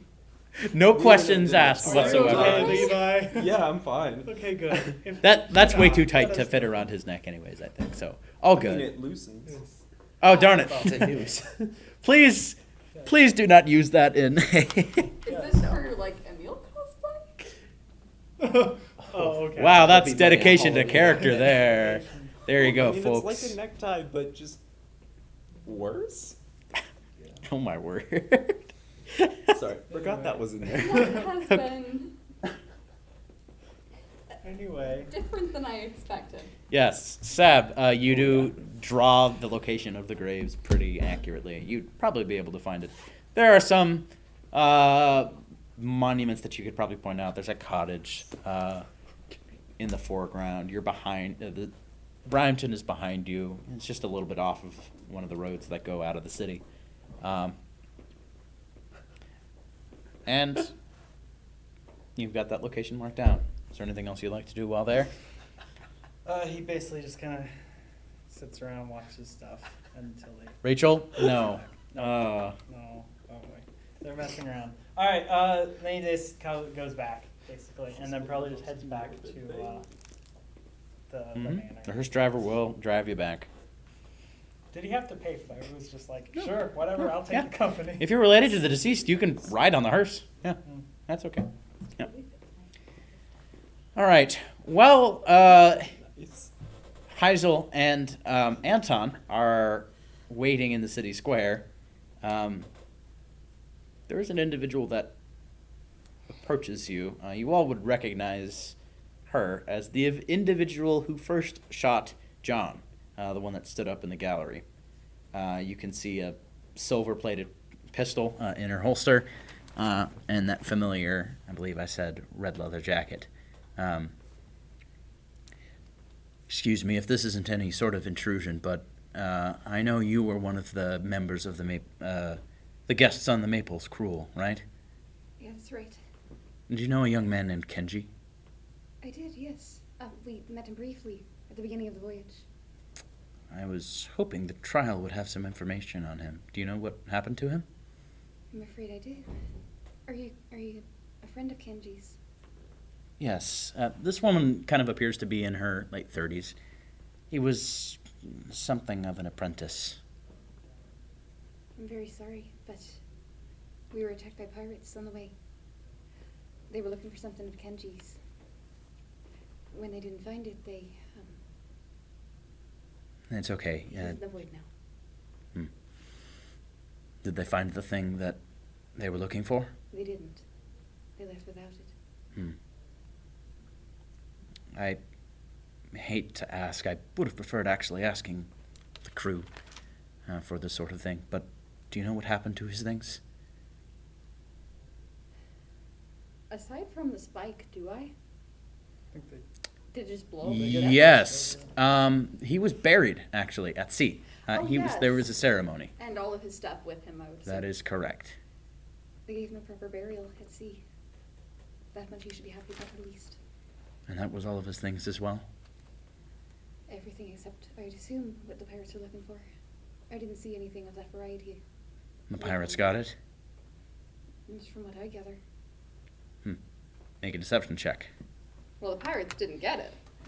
But you also just said, not that I saw any sort of thing that he was I looking didn't for. see anything with Kenji's things.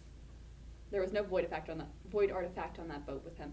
You knew that spike belonged to Kenji. Mm-hmm. And you saw it. Yes, but I did not see it with his things, which is specifically what I said. Okay, then don't roll a deception check right now. Is there anything you saw? So you have no idea where the thing is that they were looking for? That's a bit of a long story, actually. I have time. Do you know what it does? Given that question, yes. And you know where it is, right? Potentially. Have you ever heard of it being tied to somebody? So that if they're not near it, they start dying. It was tied to Kenji. It was? Mm-hmm. Is there any way to undo that? Not that I know personally, but I know some people that could probably undo it. Probably. And who would that be? I can't exactly tell you off of right now. I'd have to see this item first. If you catch the drift of what I've been saying, you probably understand I'm in a bit of a hard position right now. As much as I'd like to return your property to you, that it'd sort of be condemning myself and my friend to death. Not if you travel with me. I could possibly get you to people that could undo this Where? on the continent. Where on the continent? We're heading to sunlight next.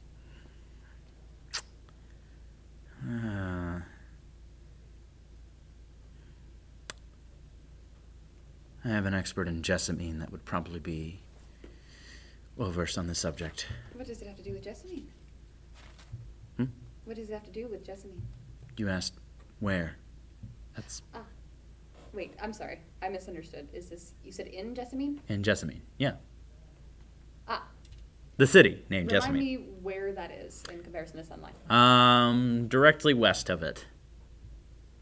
It's like 3 towns over. Suppose that could be arranged. I would like to be free of the thin myself. Hmm.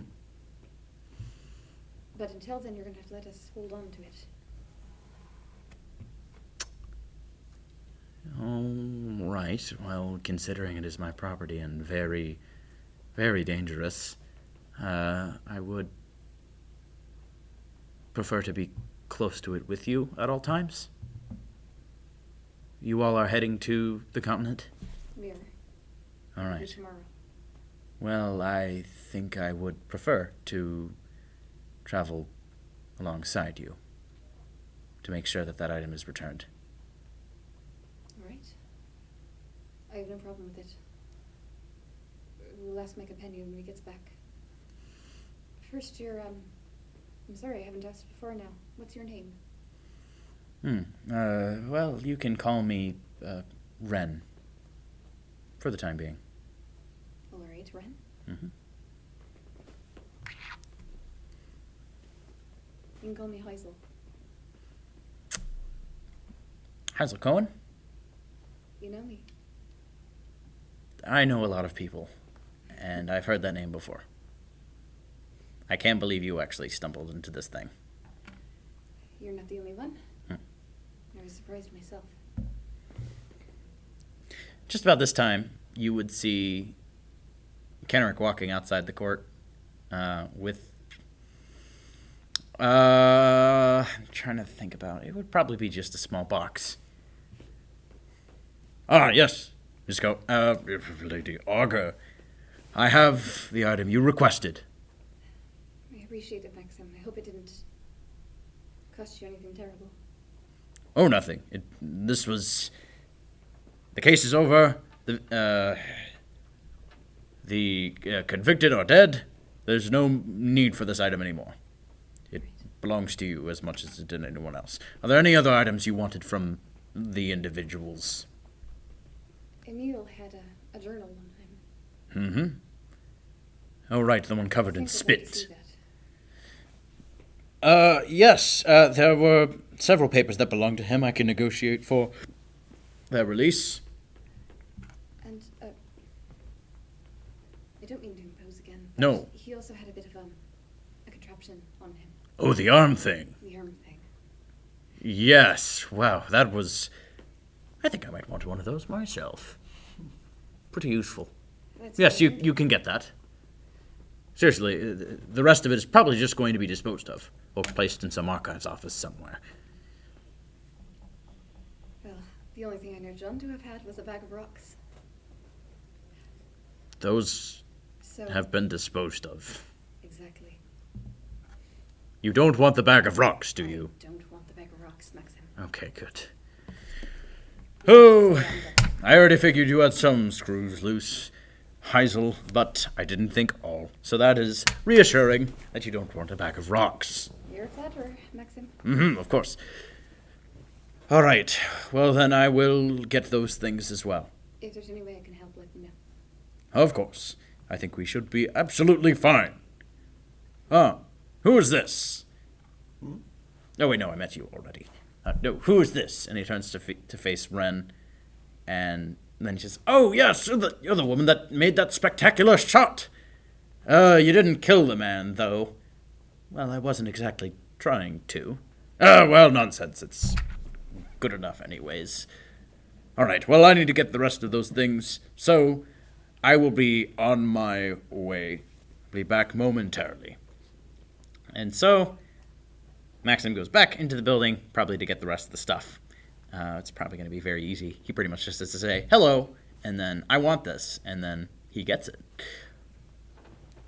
So, eventually, Sab, you would return from the graveyard and would arrive to see Heisel with this new person. Several new people. I walk over. And we're at the mansion by now? Or? No, you're still in the courtyard. All right, so or pretty fast, right? the courtyard of the courtroom. Probably took a little. Anyway, I kind of look at Heisel, look at them. Seb, this is Ren. She knew Kenji. Oh. Good okay. day. She might have a Who's- way to get us Hmm? free of our current predicament. The What Spike's current- curse. What? The curse. I know about the spike. Wait, there was a curse? You didn't notice how you started dying. Right, after yes. you were I away from it? mean, I Right. didn't know that was that. Every second day after not touching it, I believe, is the curse. You Oh, that explains. suffer why. increased pain. He looks at his hands like that. That's not okay. I'm gonna kind of like slide the box open, touch the thing, and, Did I touch it? and then close the box. Yep, that's how that works. Yeah. All right, well, Who's suspenders? Oh, I'm Anton. Well, that's. You could also call me Josh or Blackburn or Blackburn or Anton Blackburn or whatever you want. He's the best client of mine. Okay. So, where are you from, Blackburn? Well, I came here from Morley. Where in Morley? I basically just travel around doing art stuff. All right, fair enough. He was in Elba for a while. When you work on commission, you move around a bit, but yeah, mostly where the clients were. What is your name? Sebastian Gauss. Lovely to meet you.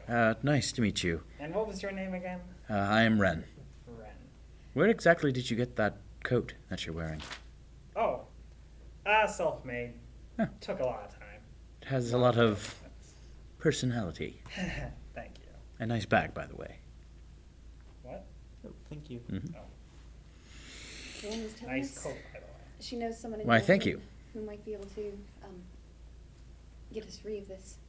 Yeah. Well, that's good. Seems like a worthy next objective. Agreed upon. At about this time, Kenrick would come out with a box full of things, papers, and a weird-looking arm contraption thing with a gun on it. Well, that's quite the thing there.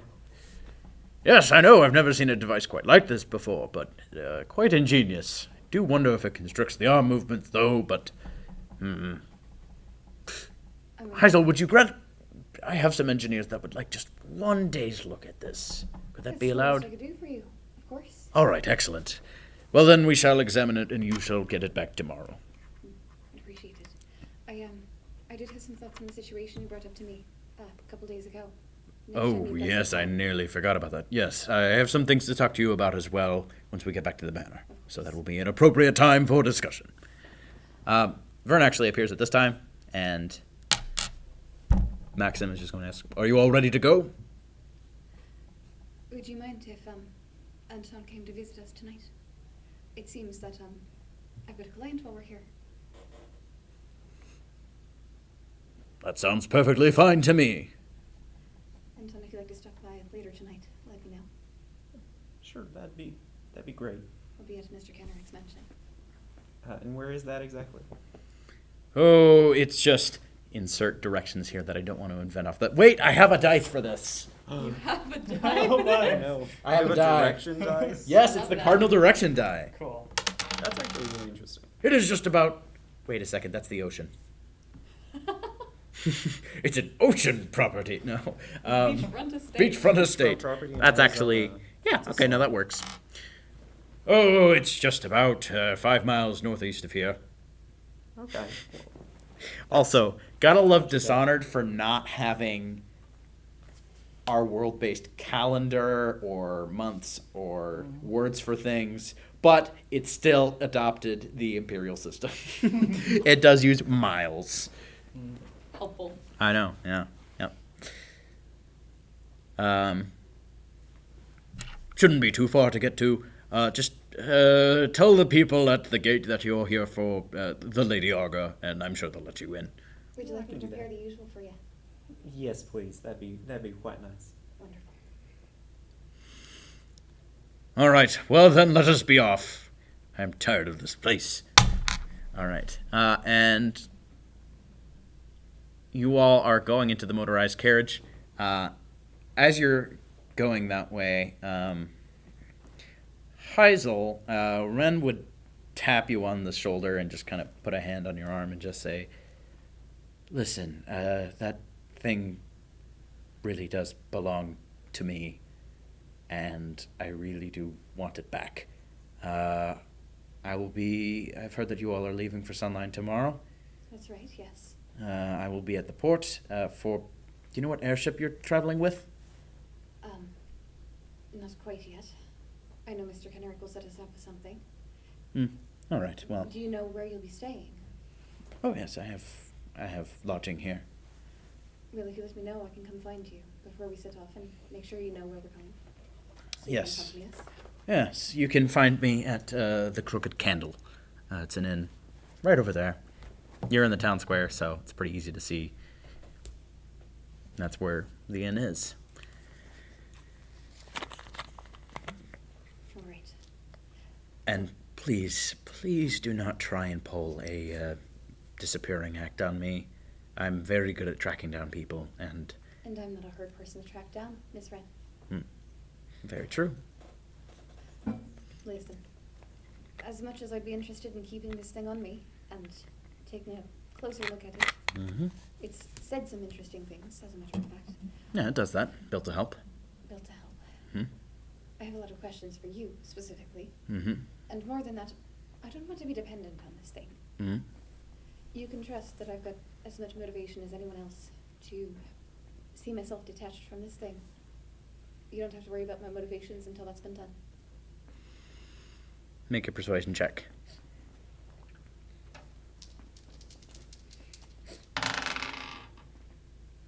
That would be 2 successes. All right. Noted. All right. I imagine most people wouldn't want it exactly to have the whole curse placed on them. So, well, I hope to see you tomorrow. I will see you tomorrow, Ren. Excellent. Have a good day. And she would walk off. All right. You all go past that familiar path on the motorized carriage back to the manor and are led in. It's probably about 3 o'clock right now. If you all are curious, it is the 10th day of the month of seeds. But you all actually enter the manor, and almost as soon as you go in, Kenrick will say, Hazel, would you mind if we had that conversation right now? I like that, Maxim. All right, please join me in the office. And he would head upstairs. Would you follow? Follow suit? Yeah. Cool. So he closes the door, and pacing around the room, he pours himself. I love the designs of like the glasses in the Dishonored universe. There's like this like glass of cider you can get in the first game. That's this like super duper pear shaped thing. So he definitely has one of those and pours himself some cider. Would you like some? I'd appreciate it, actually. Of Much course. later today. And would pour some for yourself. Fine Gristolian cider. Now, Lady Arga Heisel Cohen, you are a very high-profile figure, and you have come into contact with people that are unsatisfactory, people that are deadly. I'm aware of that, and I think now that I'm not tied in the way I mentioned to you to any of those sorts of people anymore. Mm-hmm. Exempting Sab, who doesn't seem to be of the sort. A strange lad, but seemed not as shady as the other ones, which is saying something. I think his goals and mine align for the time being. Well, if the time being ever stops, I have a contingency plan. sorry for the whole, oh, I just freed myself from people I'm tied to. I'm going to tie you to someone else. I have one of my best men who was going to be helping you. We'll be traveling with you. Maxim, Yes. you've already done far too much for me. Mm-hmm. With all due respect to you and your men, who I've found over the last few days to be a very capable force, You flatter me. I think I'd rather not have any ties of that variety. I see Heisel. break mine to Sab as soon as possible as well. Pandysia is more dangerous than Bryampton is.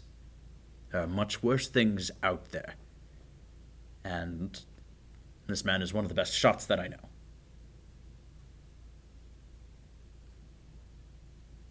Lee, why don't you come in? Lee Barrett, you are in another room, fairly close.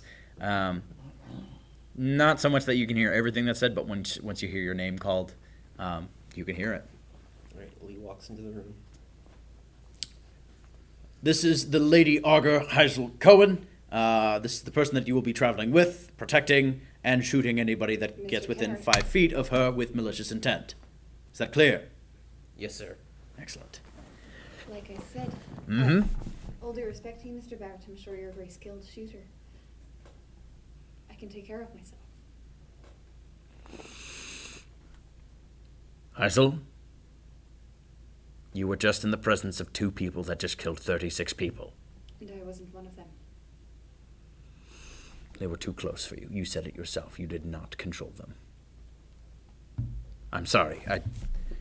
Even if you don't let this person travel with you, Lee, if she doesn't let you travel with you, you are going to be tracking her for the rest of her time in Pandysia. Maxim, Yes.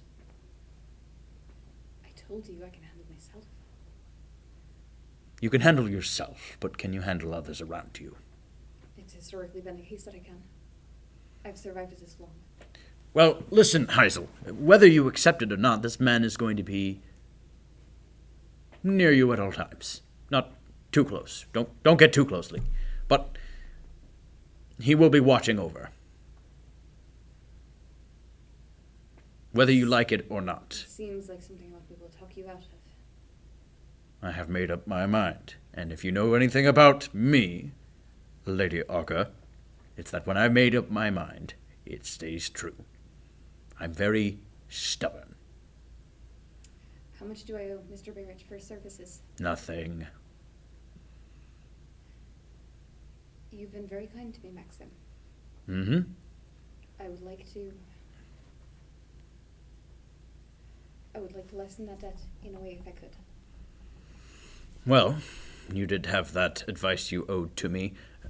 Barrett, I will say, though, that in Pandysia there are many contracts for bounties that are pretty widely available, so keep that in mind. I'm sure you can connect with enforcers in Pandysia, but it's a pretty lucrative business for a man of your caliber. Of course, sir. Yes.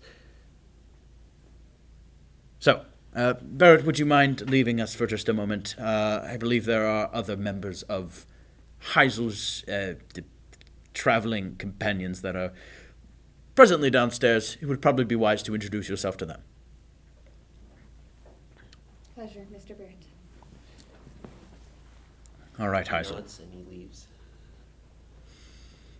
So what's your advice? Well, the void reading was inconclusive. I saw signs of violence and treachery. Hmm? But it could be that was either your man having committed that treachery or potentially a framing of him. What I would suggest to you, free of void influence, just my own advice to you, Mr. Kennard.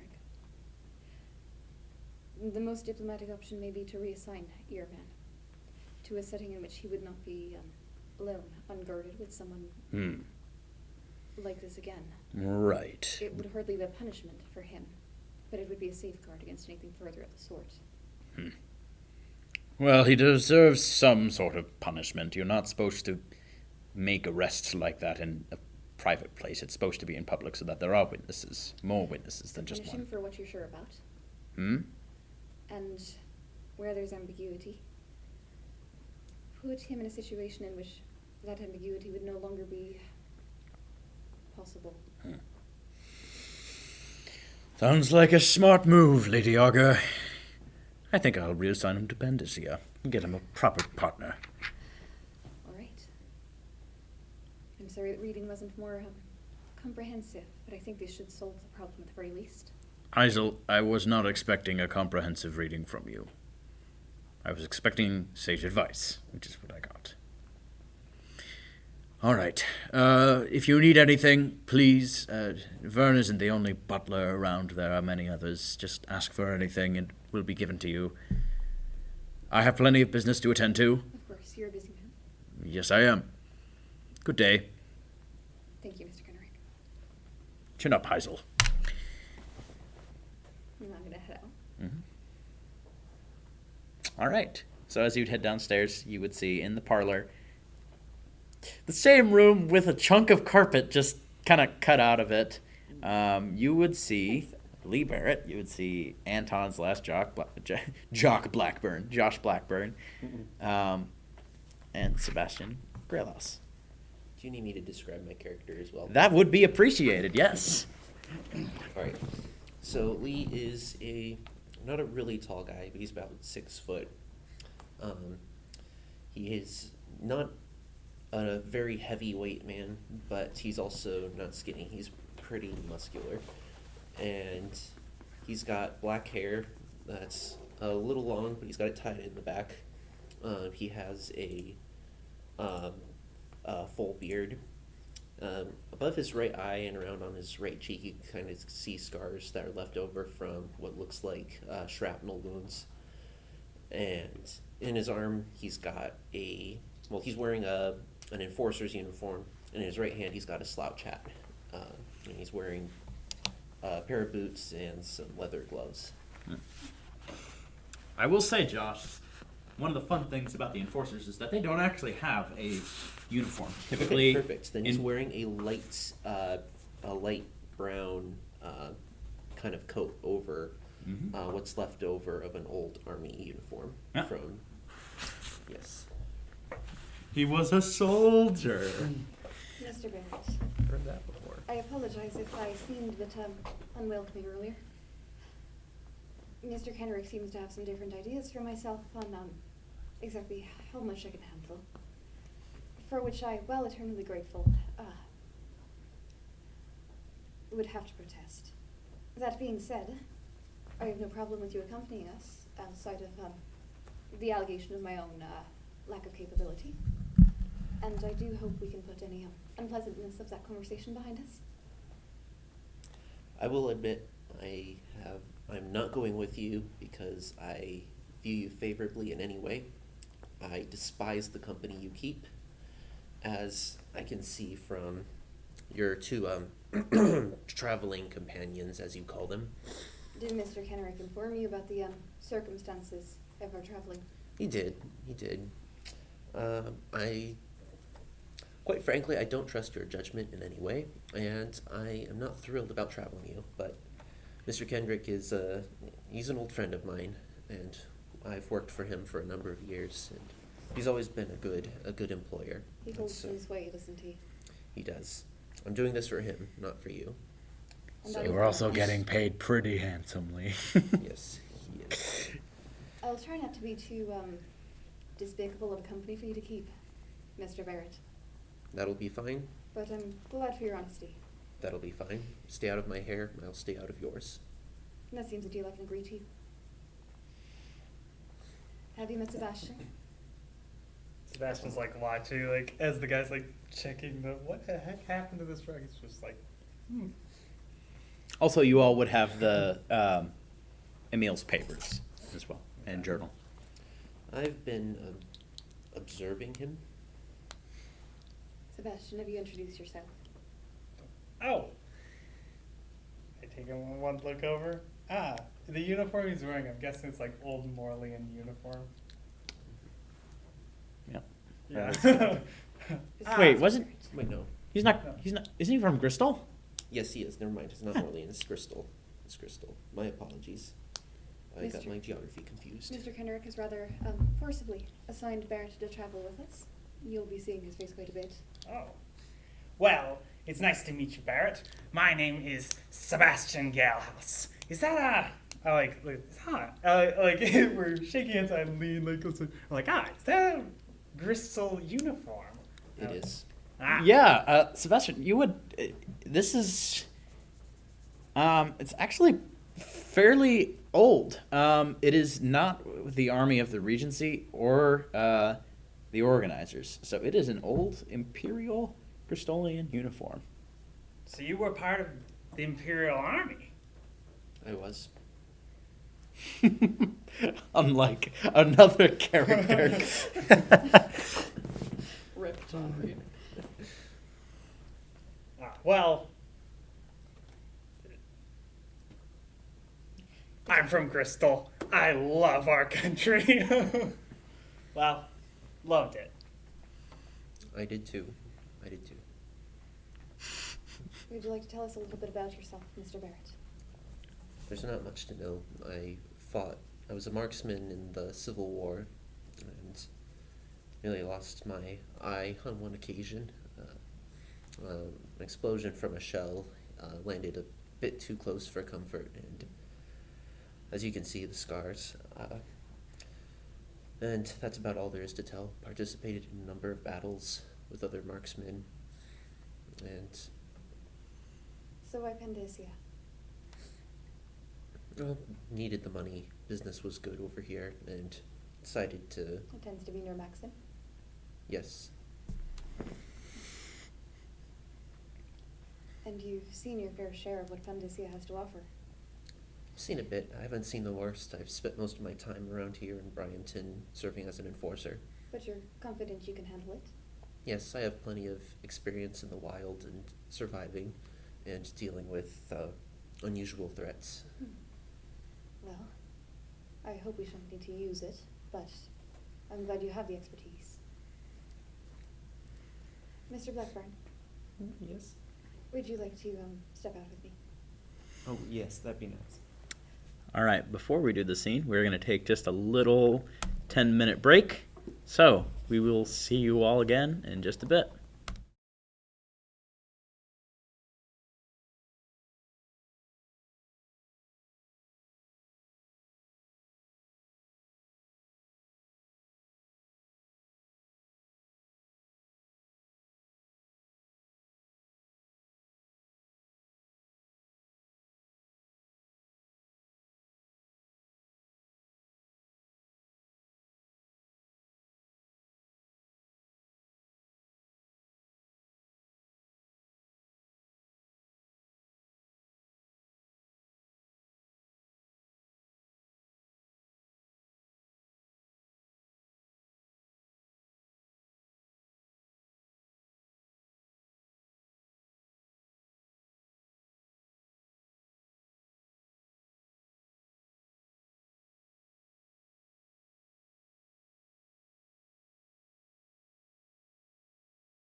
All right, welcome back. So, I believe that Anton and Heisel wanted to have a session, I suppose, right? That's right. I've already set up a bit of a tea for us in one of the rooms off of the main room, the main dining room. Yeah, daylight is still pouring in, but you all would walk in and you'd see the steam coming off one of the tea sets that Heisel has set up. Anything else? As much as is possible, I will draw curtains and darken the room. Okay, all right. So it's fairly dark. Kenrick has some big, thick curtains, so it works quite well. Would you take a seat, Anton? Sure, thank you. Did you bring any of your painting or anything? I know you tend to like to participate in that as we discussed. Brought a little sketchbook. Perfect. It's a bit quicker. I'm sorry, I'm still getting used to the accent. Sketchbook. Yep. I love it. Same. And am I right in assuming the things you're looking for from the void are still the same as what they were last time? Well, yes. Inspiration. Yeah. All right. Anything that could inspire some interesting art. Of course. Always looking for that. I'd be happy to see what you come up with. So she's going to take out a small green pouch out of her bag that she's got by her side and open it up and take out 2 small Void Fiend pills, tablets that she has. And she's going to drop them both in the cup for Anton and just take a spoon and kind of stir them up. Now you know how this goes. I'd like you to close your eyes for a minute and picture what it is you want to paint or to sketch. Focus on it. Use an artist's eye. Look at the details. What makes the thing itself? What makes the person themselves? Whatever it is. Identify the things that are characteristic of it and focus on those. Make it clear in your eye, distinct, like you can see it before you. And she's going to gently push the saucer and teacup in front of Anton. Now reach your hand. And she is going to put the teacup into his hand and take a draught from the cup. And open your mind to the void, Anton. Focus on what it is you're trying to see, what it is you're seeking. Let it surge through your mind, but don't try to stop it. Just guide it where you want to go.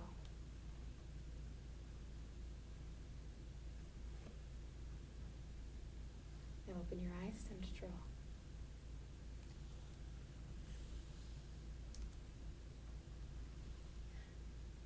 Is the Void Fiend starting to affect Anton? Does he drink anything? Yeah. Okay. All right. It's Totally draining himself. yeah. It's. I imagine you didn't put like the biggest amount. You said 2 pills. 2 tablets. You don't want him to be unconscious, but you do want him to. 1 pill is what I would generally use for any old client who's just looking for a bit of a fun trip. Mm-hmm. I know that Anton likes things a bit more extreme, so I Two. increased that a little for him, but Alright. it's not enough so that he would be severely inhibited. Yeah. Okay. Levi, one other thing I will say about Void Fiend. Are you familiar with asphyxiation high? Yes, sort of. I don't know how on earth this works, but there are a bunch of very stupid people that attempt to get this. But basically, there's a high that you can get from asphyxiating yourself and then at the last moment giving yourself breath to basically go back through your body. That moment where the breath kind of comes back and enters the brain and all that, the bloodstream, it's there is ecstasy in it, in that, hey, your body wants to live and not to die, but there's still this high that's been found in it that's kind of this close to death kind of feeling. That is very similar to what is with Void Fiend. You almost feel like your grips on your body are loosening, and part of you thinks that just one little push would send you right off into the void, which is a scary yet almost adrenaline-filled feeling. That's another thing about Void Fiend. You would see, it doesn't look exactly like the Void, where everything is broken up and there's an endless sky, basically, but the light in the room would brighten up with this kind of purple light. And looking around the room, you would see things kind of deconstructed almost. Not Heisel. Any people would look normal. But some of the furniture is warping and shattering and floating in different directions. And that would be what your trip looks like. Welcome to the West, where we roleplay mass murder and hard drugs. So, what effects would it have on things that I'm trying to bring to mind? Does it have any effect on imagination, that sort of thing? That's a good question. Probably. What are you trying to think of right now?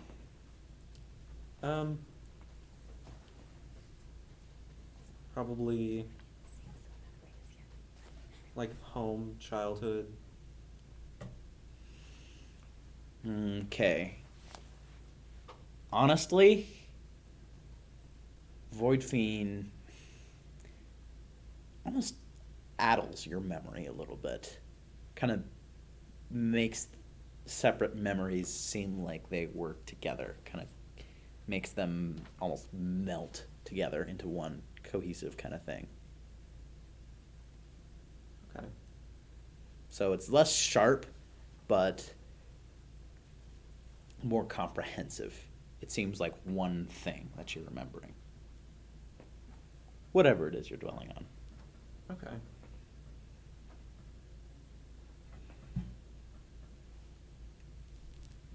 One other detail that would actually occur right now, your pupils would dilate and your eyes would almost be enshrouded with black, not completely. Not like the figure you just saw in the void. That was another detail I forgot to mention, is that her eyes are completely solid black. Or Emil, sorry. None of you that are currently living saw that, so. Oh, sad. Yep.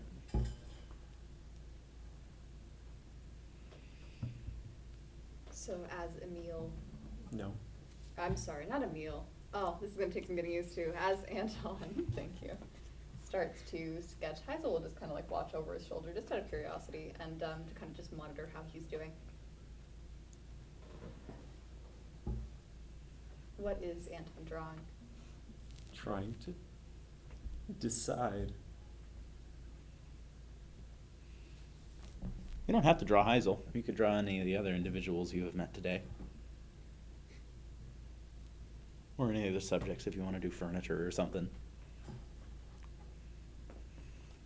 A weird shattered armoire, if you will.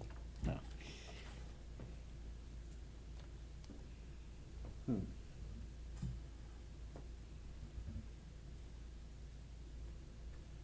I guess. Let's see.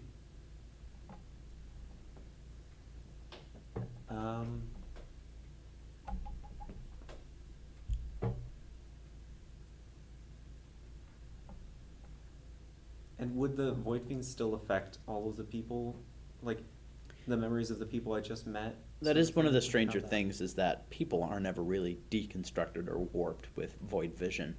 The things surrounding them would look a little bit different, and maybe their color, like, they might look a little bit like, oh, dang it, I logged out. I'll send you some, Delilah has some portraits that she paints in the first Dishonored, and they are really strange looking. Actually, in both games. Very stylized. So, yes and no. You can still distinctly tell it's a person. It doesn't look like, it's not Picasso. But little variants of color, I will say. Okay. I guess.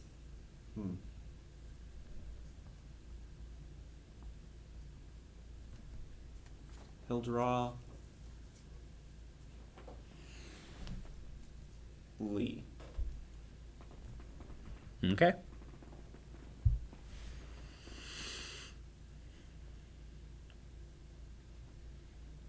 Is there anything else you'd like to do in this? Oh, sorry. Oh, no, I mean, just, for the rest of our session, as long as the Void Fiend lasts, Heisel will kind of just watch over, Anton, make sure he's doing all right, and, you know, not reacting adversely at all. Not that she thinks he would, but just as a bit of a precaution, and would be kind of taking note of some of the techniques he's using as he sketches as well.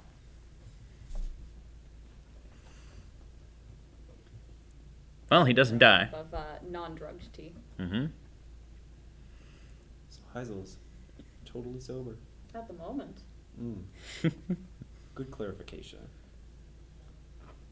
So yeah, just the reflection and that drawing, and maybe a quick sketch of Heisel in the room, just sort of like the view. Mm.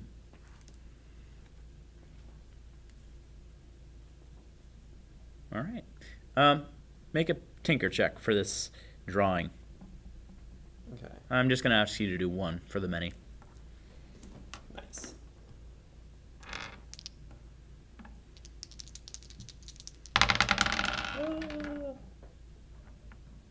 That almost went off the table. It did. What is that number? That's a 6. That's a 10. So, yeah, 2 successes. Wait, yeah, 2 successes. Okay. All right.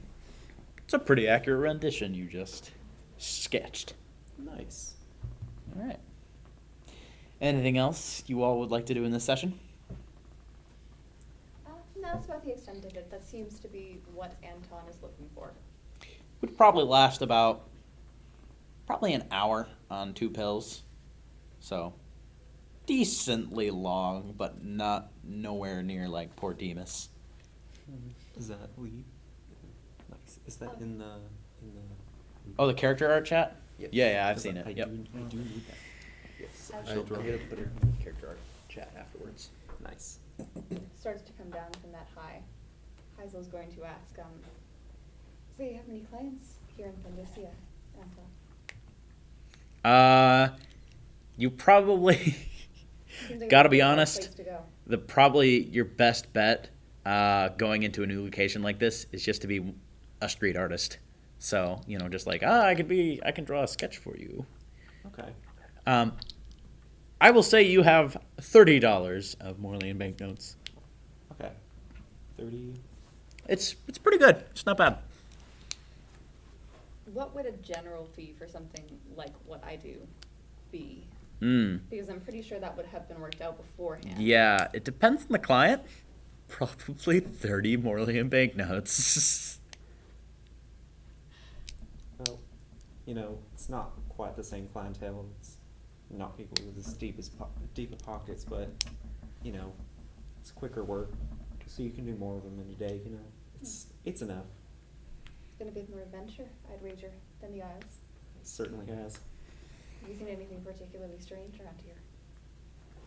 Well, there's lots of stuff that's kind of strange around here. It's a totally different place than the Isles, but it's kind of similar as well. I mean, same people are coming here. I was surprised with some of the names I saw heading across the ocean. Some people around here I wouldn't have expected. From the Isles, of course. Anyone I know?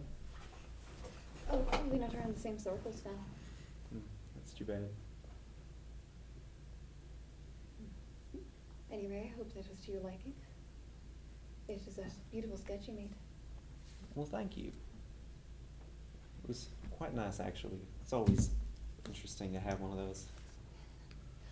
I found as much. It's a bit of a rudimentary connection to the void, but any sort you can get is enlightening. It certainly is that. Different perspective on everything. That's what I found.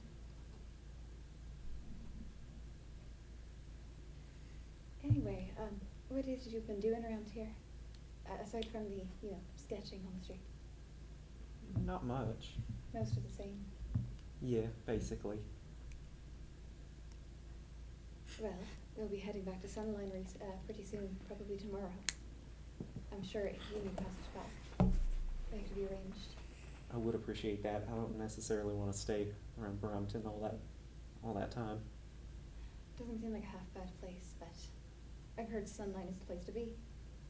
Well, there's a lot more, when you go further out. Brampton's just, there's only so much of it, It's almost like Morley in some ways. That's kind of nice about it. But Like I home. didn't come over all the way to the continent just to have more of the same. Where have you found you like?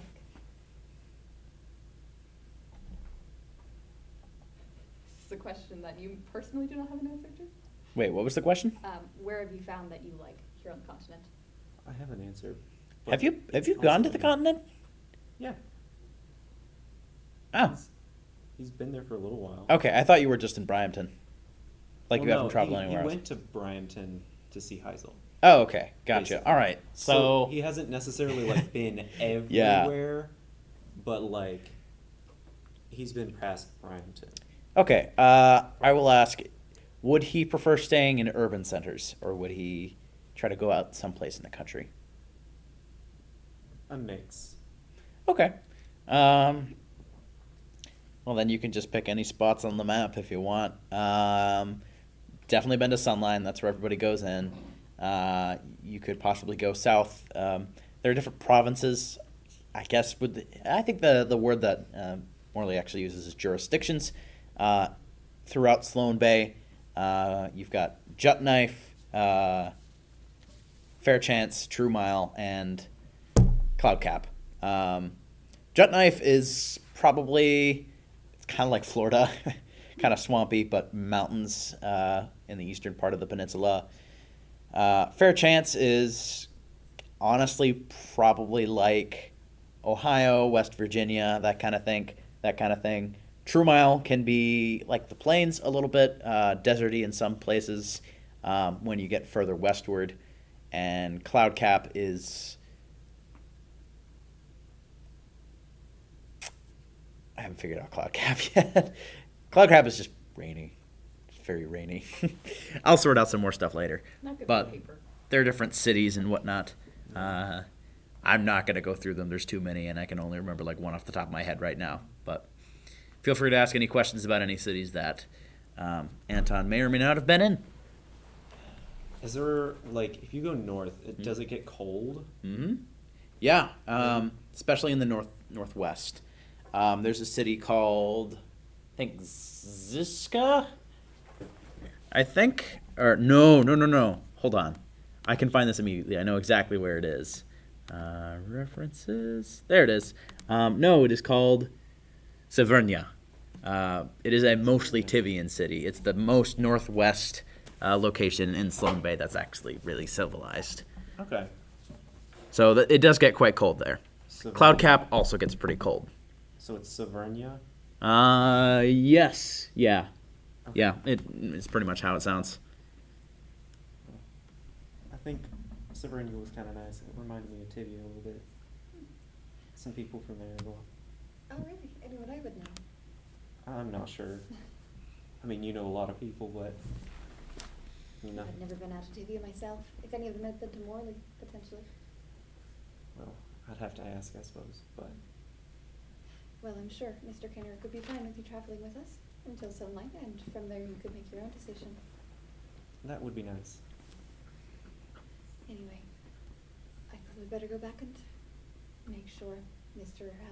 Barrett and Sebastian are doing all right. Speaking of those two, is there any interaction that your characters would have during this time? You already introduced each other, but would you seriously just be kind of chilling out in the parlor? Barrett is just standing there. He's not sitting. He's just standing there staring at Sab. Sab he's goes over, he's sitting, he's slumped. He takes that a little while, then he well, hey Lee, so, you don't think I'm trustworthy and all that? You were literally standing in the doorway when you were talking to Heisel, so I feel like a little bit rude. Well, considering the fact that the other two traveling companions that she had with her, that she seemed to trust to a degree at least, turned out to be mass murderers, I do not trust you. That is something that has to be earned, and as well as my respect. Yeah, well, same here too, buddy. Like, you come in here, you got your nice Is Sab little- just from Minnesota? Oh yeah. Oh, you same too, here, buddy. Oh yeah, you too, buddy. You gotta earn your trust around here. Gotta earn- You never know what kind of folks are around. I'm sorry, continue. It's like, you can come in here all dressed up and all preparing, but yeah, that doesn't really earn you anything with me until you actually do something, which may take a while. I don't care. That's good. So you're just gonna watch me like a creeper, or are you gonna like blink? I don't know. I feel like you should probably make a decision on that. Because I'm not personally going to want a man watching me when I have to go. Watching you is my job from now on. Wow. How much are they paying you? More than enough. I will say, Lee, you do indeed have a single shot rifle, also shoulders as well, kind of as expected. But A single shot? yes, that's correct. All right. I will say you definitely have a proficiency in guns, though, right? Yes. Okay, so there is one kind of minor rule that I wanted to implement with guns. If your character is not used to using guns, reloading is going to take a long time. But if you have a score in guns, this is subject to change, 2 or above, then you can reload normally. Normally, most guns will take probably 1 round to actually reload. 3 or above, you can... The point is that I'm trying to say with Barrett's rifle is that he can actually reload it in between rounds, basically. So fire once per round, basically. All right. He's an And expert in that. he's He knows he's how to reload firearms it. level of 4, so. Okay, yeah, that should be absolutely... Yeah, he can reload it between rounds. Some other rifles, maybe if... like lever actions that have tubular magazines that would take a lot longer. That's not going to be a reload in 1 round. But then again, you also get like 16 shots. So rules for guns, but I know not all of you are going to pursue that anyways. But just wanted to say that there are some actual rules for that because they're the most powerful weapons in the game, probably, except for void artifacts. Okay, sorry. Continue staring down Sebastian. So, you got a sniper rifle. You're very observant, boy. I mean, it doesn't take much. It's kind of just all there. It's not super hideable. So you prefer just pew, far away? Don't get your hands dirty? Nothing Don't like strain that? your brain, son. Well, I try not, sir. I try not, mister. How'd you join, old security up there? Connections. Detailed. Yes. As Hmm. detailed as it needs to be. How come you to know Miss Cohen? Oh, well, we ran into each other with a bunch of murders, and, you know, it was just one of those things. Quite the bonding experience, I hear. What? Sorry? Quite the bonding experience. Yeah, it was. We got attacked by pirates. We didn't die. We almost Yes, I died. can see that. Much to your displeasure, I can see. Yes, very. Well, I had a vacation coming up. Poor guy. but come on, like, this is gonna be a lot better. Miss Heisel Cohen. He just stares at you with a very judgmental look. Not and super says no into, more. not super into, not super into cults. I get it. I'm not a super voidy drug user, to be honest. I feel like that stuff can ruin your life. It can. I've seen it firsthand. Well, one thing we can agree on. One room over. Anton. We don't do drugs Got here. it. Those are bad for you. The next room over. Oh, I see the furniture splitting. Well, goodbye, Mr. Lee. I'm gonna go walk around this house. I'll stand here. Sebastian, make a study check. All right. And if that is right, steady, probably cleverly. I've only known Lee Barrett for One success. about an hour now, but he is an absolute delight. What'd you One roll? success. One success. So you're not quick enough to catch it immediately, but suddenly you hear this very quick movement in the grass behind you. Roll a survive check. What? Survive. We're just tripping over there. Swiftly, I'm I'm just guessing. tripping over there. You're not. No. survive. Meanwhile, he's getting murdered. One success. Okay. So you are not pushed to the ground, but you turn around and you see a force in motion. A ball of brown attempting to pounce you. It is a wolfhound, a brown wolfhound. They're not quite dogs. They're literally wolf hounds. They're extremely long snouts.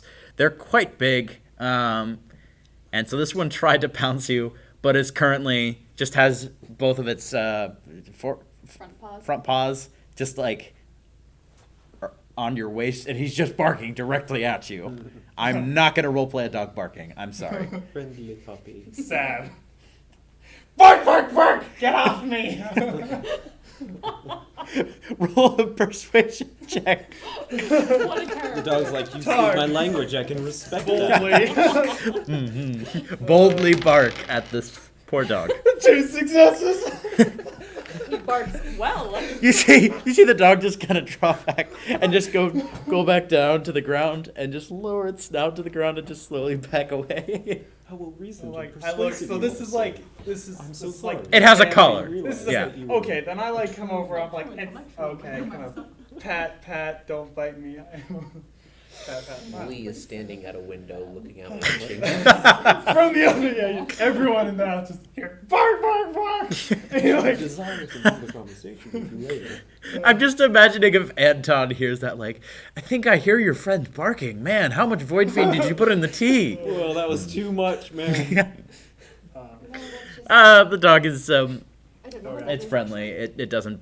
It's not a biter or anything like that. Take it easy. It sits in front of you now and is just And you're hearing it too. you're petting it, Too. but Well, that's not. he's smiling as much as a dog can smile. It's a grin. And I just stick with well, this you're one. not the death Wow. that I was expecting. It's too bad for you. Good dog. All right. Sab will probably spend a little time on the garden, just enjoying it, and then he'll probably head in and do a little bit of just studying over the notes that Emil left and the papers and stuff. So he reads all Okay. that. All right. I would like to take a look at those after session.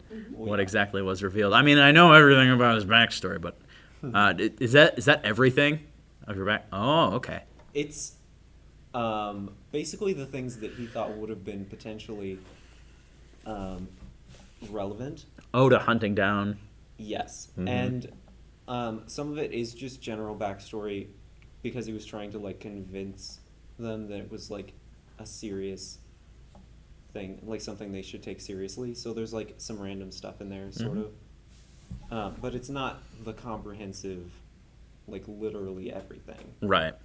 Let me write my memoir before I die. Yeah, which is basically what his. It actual all written up began is. in grade school.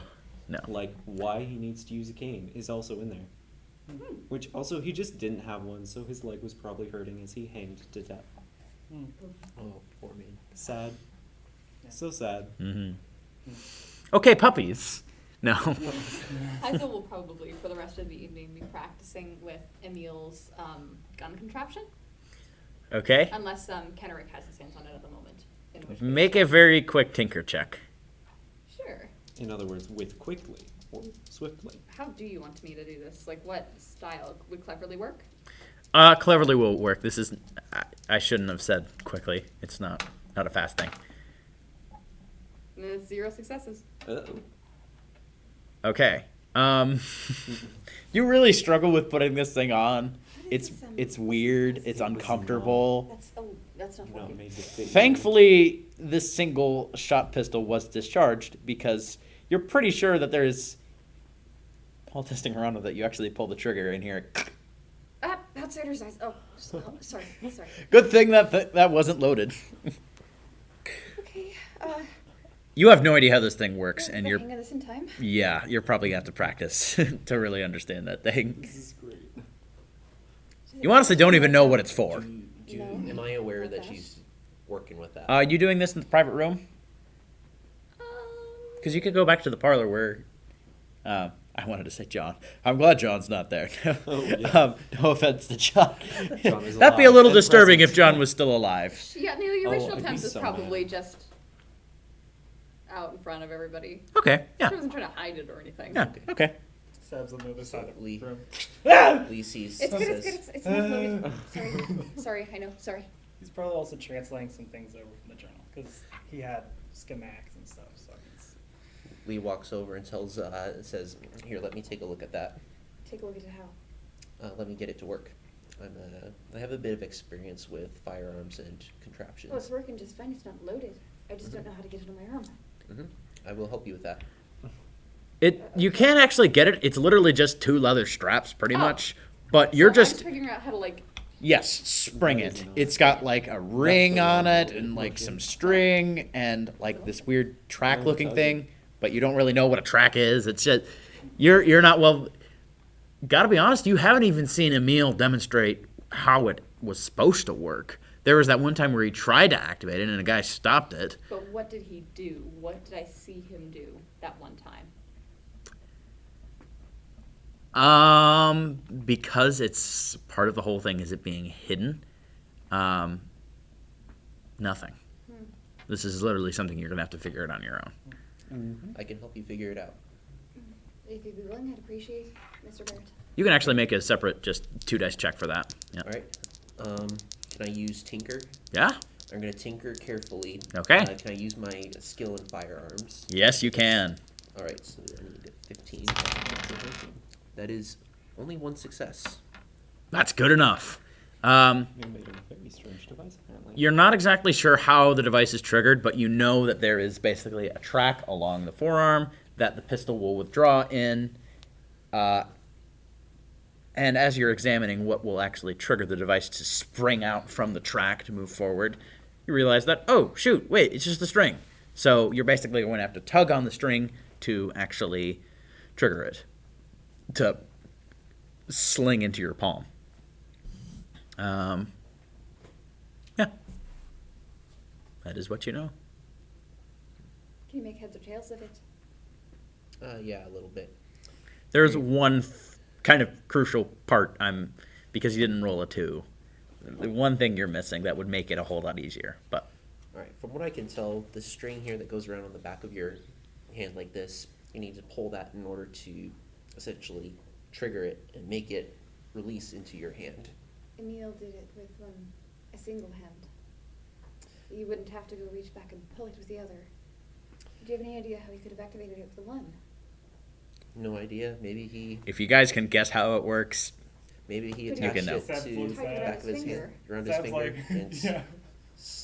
snap your wrist like that. All right. That's a terrible idea. all right, pick a finger. Middle finger. Okay. Oh. Emil, what Okay. was the length set to? What Would- finger do you think? Would have been the ring finger. Okay. All right, so it's a little tense on the But her middle hands would finger. be smaller. Oh yeah, that's true. All right, That that is works. That checks out. All right. Probably You actually activate would. it and launches straight into your palm, If and you you can did easily this- push it back. If you did this, it probably would have hit your hand. Okay, so Because just you did this motion, right? so Like with your whole wrist? yes. Yeah, it would just Oh, kind is of. it more like a? If the gun I'll try hits it out your a couple hand, times. you The can first time I'd guess. probably go like this, and it would hit my hand, like moving the whole wrist. Mm-hmm. Outsider's eyes. This stupid. All right. Let me try that again. And I'm gonna put it back, I'm sure and I'm gonna it's- pull my middle finger forward. Would that work? I think so. Yeah. Probably. There we go. All right. Just gotta. I'll practice that. Thanks. expert. I just don't want a person out there who's not able to watch my back. I'll watch your back in different ways. This is not my particular area of giftedness. All right, I'm not sure I'm comfortable with the way you said that, but I'll take it as as a gesture of goodwill. That's how it is meant. Very well. Rachel, I will send you the stats on that device later. The main thing is that it basically guarantees you a surprise round as long as someone doesn't know you have that thing. I love it. Yep. It's really interesting. It's like a Excited. really cool device. Mhm. It I'm is. happy that it's not just gone. Okay. Well, I've got a new weapon. That's great. I will write that down in my belongings. You should also probably get some bullets for that thing. Yes. Mm. There might have been some among. If you had asked for them, Emil would have bullets. So, if you want the bullets, you could just have them. Sure. Okay. How many would there have been? Bullets. I'm divided between having you keep track of bullets and having not. I will say, unless there's like a situation where we're doing a session that's very drawn out or like survival based or something like that, you do not have to keep track of bullets. Love that. Yeah. Okay. It's Awesome. much easier to do. I just imply that if you are, going from town to town, you're probably restocking, and bullets are fairly cheap, just whale oil and metal. So, very common, especially in Pandyssia. Is there anything else you all would like to do this day, or shall we skip to the next? I mean, Anton's probably left if Faisal's. And the session is Session is done. done. Yeah. You can probably find a place at the Crooked Candle Inn to stay at if you're Does not that sleeping in the cost gutter. money? It does cost money. I don't Yes. pay So do I, money. by the way. It'll be 3 notes per night. I gave you the money. There probably Lee would have is been like a going to returning go customer out discount and if you just want to give me 20. work out before bed. That's fair. All right. So if I do physical training and stuff, can I condition myself for acrobatics as an extra focus, like we talked about? Yes, I believe you can. All right. Yeah. It would start at just 1 point, and because I want to make it Yeah. not something that you can just do very easily, you are going to have to do Yeah. this several times to actually just get that 1 point for it. I was figuring I just asked before I put all the effort in. Right, See yeah, if I can yep. get there. Smart, yep. Yeah, you can do that. If you wanted to shoot skeet, you could also do that. That is an option here Well, at the Kenrick Manor. Okay, so Heisel apparently gave me a returning customer discount, so I'll get a room. Okay, yeah. The Crooked Candle, and There not you go. close to broke, but Yep. Not quite broke. not quite. It is a very nice inn. This is a bit different than D&D taverns where they have like a bar. It is an early hotel basically, several stories, but not. I think probably just 3 stories tall, several different rooms. But there you go. You got yourself some housing. Nice. All right. Anything else that you all would like to do this fine night? I did think of one more thing. I'm sorry. Okay, no worries. Yeah. Now that the void spike is all mine, Yeah. I would like to spend some time looking over it, focusing on it, putting it within the Hastings device and activating it, just studying it in any way that I can so I can figure out any more details. Okay. Roll a tinker check. Know about this. You know about the fact that the spike is. You touched the darn thing, so Okay. you know that that Heisel has it. Who all saw the spike? Kenrick, Ren. Would Lee be aware of it? He said he knew about the extenuating circumstances between He knew that the pirates Heisel and came people. to steal some magical artifact. I don't think he heard the conversation about them needing it to live. Okay. So I don't think so. It will probably come up eventually, though. Yeah, I hope it doesn't bond to me or anything. Ooh. That's concerning. We don't know how that works, do we?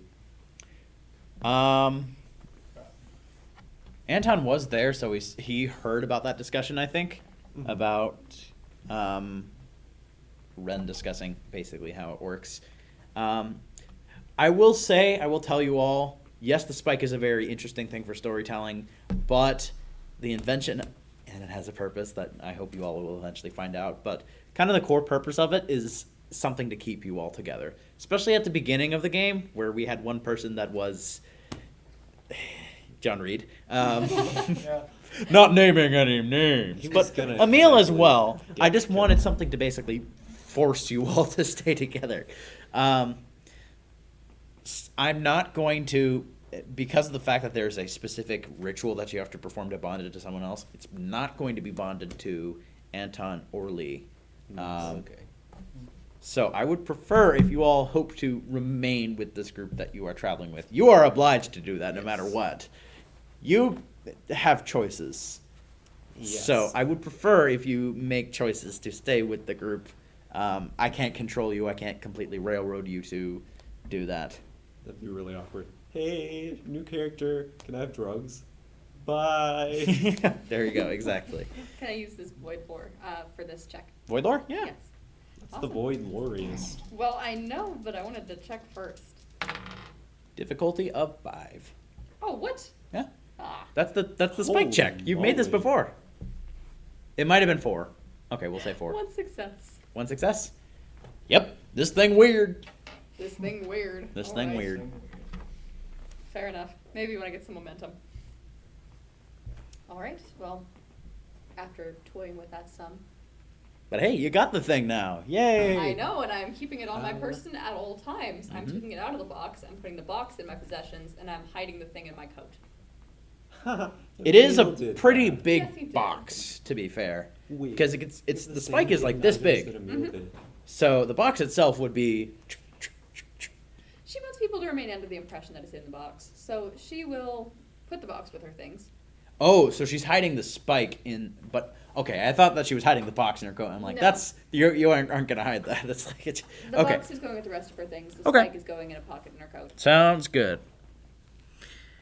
Oh man, I'm excited to actually have our stream screen still has the former names of your characters, which is it's going to be nice to actually have characters with full names now. That Emil, are nah. Real names. Although you have choices. That- Anton. I know. What should I put? Okay. All of them. He doesn't care. He added a I name. hyphenate. He added a name and he really doesn't care whether you use it or not. Yep. Because he's just weird. There you go. All right. So. All right. So. Unless you all are specifically haunted of what exactly happened today, I'm sure some of you have a bit of relief. In that justice has been served, and that you are not in prison anymore. The beds are extremely nice, like laying on a cloud, basically. Kenrick spared no expense in the many rooms in his manor, that's for certain. So, you all sleep through the night, and in the morning are greeted with the smells of a hearty breakfast. Maybe some fried eels or something, I don't know. Probably just some regular old bacon and eggs. But after a morning and actually probably about 1 o'clock, you all, Vern would come downstairs and would ask if you all are ready to depart for the airship. That would be good. I do need to make a quick stop by the Crooked Candle first. Very well. I believe Master Kenrick will join us shortly. It'll be good to see him before we leave. Mm-hmm. He will guide you all out towards the motorized carriage, open the door, and then get in, and Kenrick will actually leave the manor and just be standing by the door. Before Kenrick comes out, Heisel will just very quietly say to Vern, take good care of him, all right? I certainly intend to. He's lucky to have you. Oh, no, I'm lucky to have him. He is a man I increasingly admire and hope to continue in service to him. I'm pleased to hear it. If either of you have any reason to call upon me again. He has the frequency. That is Remind me, correct. Yes. Please avail yourself at any point of it. Mm-hmm. Of course. I will keep track of that because I'm sure you know that Kenrick will probably lose it somewhere. One of the many quirks. Indeed. And you all would see Maxim Kenrick bumbling out of the manor's front door, heading towards the motorized carriage with you all in it.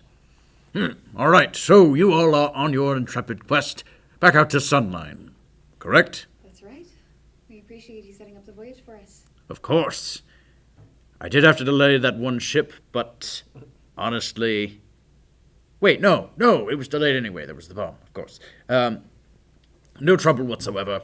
I'm glad that you all can enjoy this. Have any of you been on an airship before? Only briefly. You have, yeah, you... Actually, no, you have not. Okay. You probably just took a regular ship to get to Ryamton. Wait, did any of you raise your hands? You did? Yeah. You've been on an airship? I have gone back and forth from several continents for my clients, and I would imagine at some point or another, whether it's some bougie party or actually one of those transportation Yeah. incidents, I Okay. probably would have. Yeah.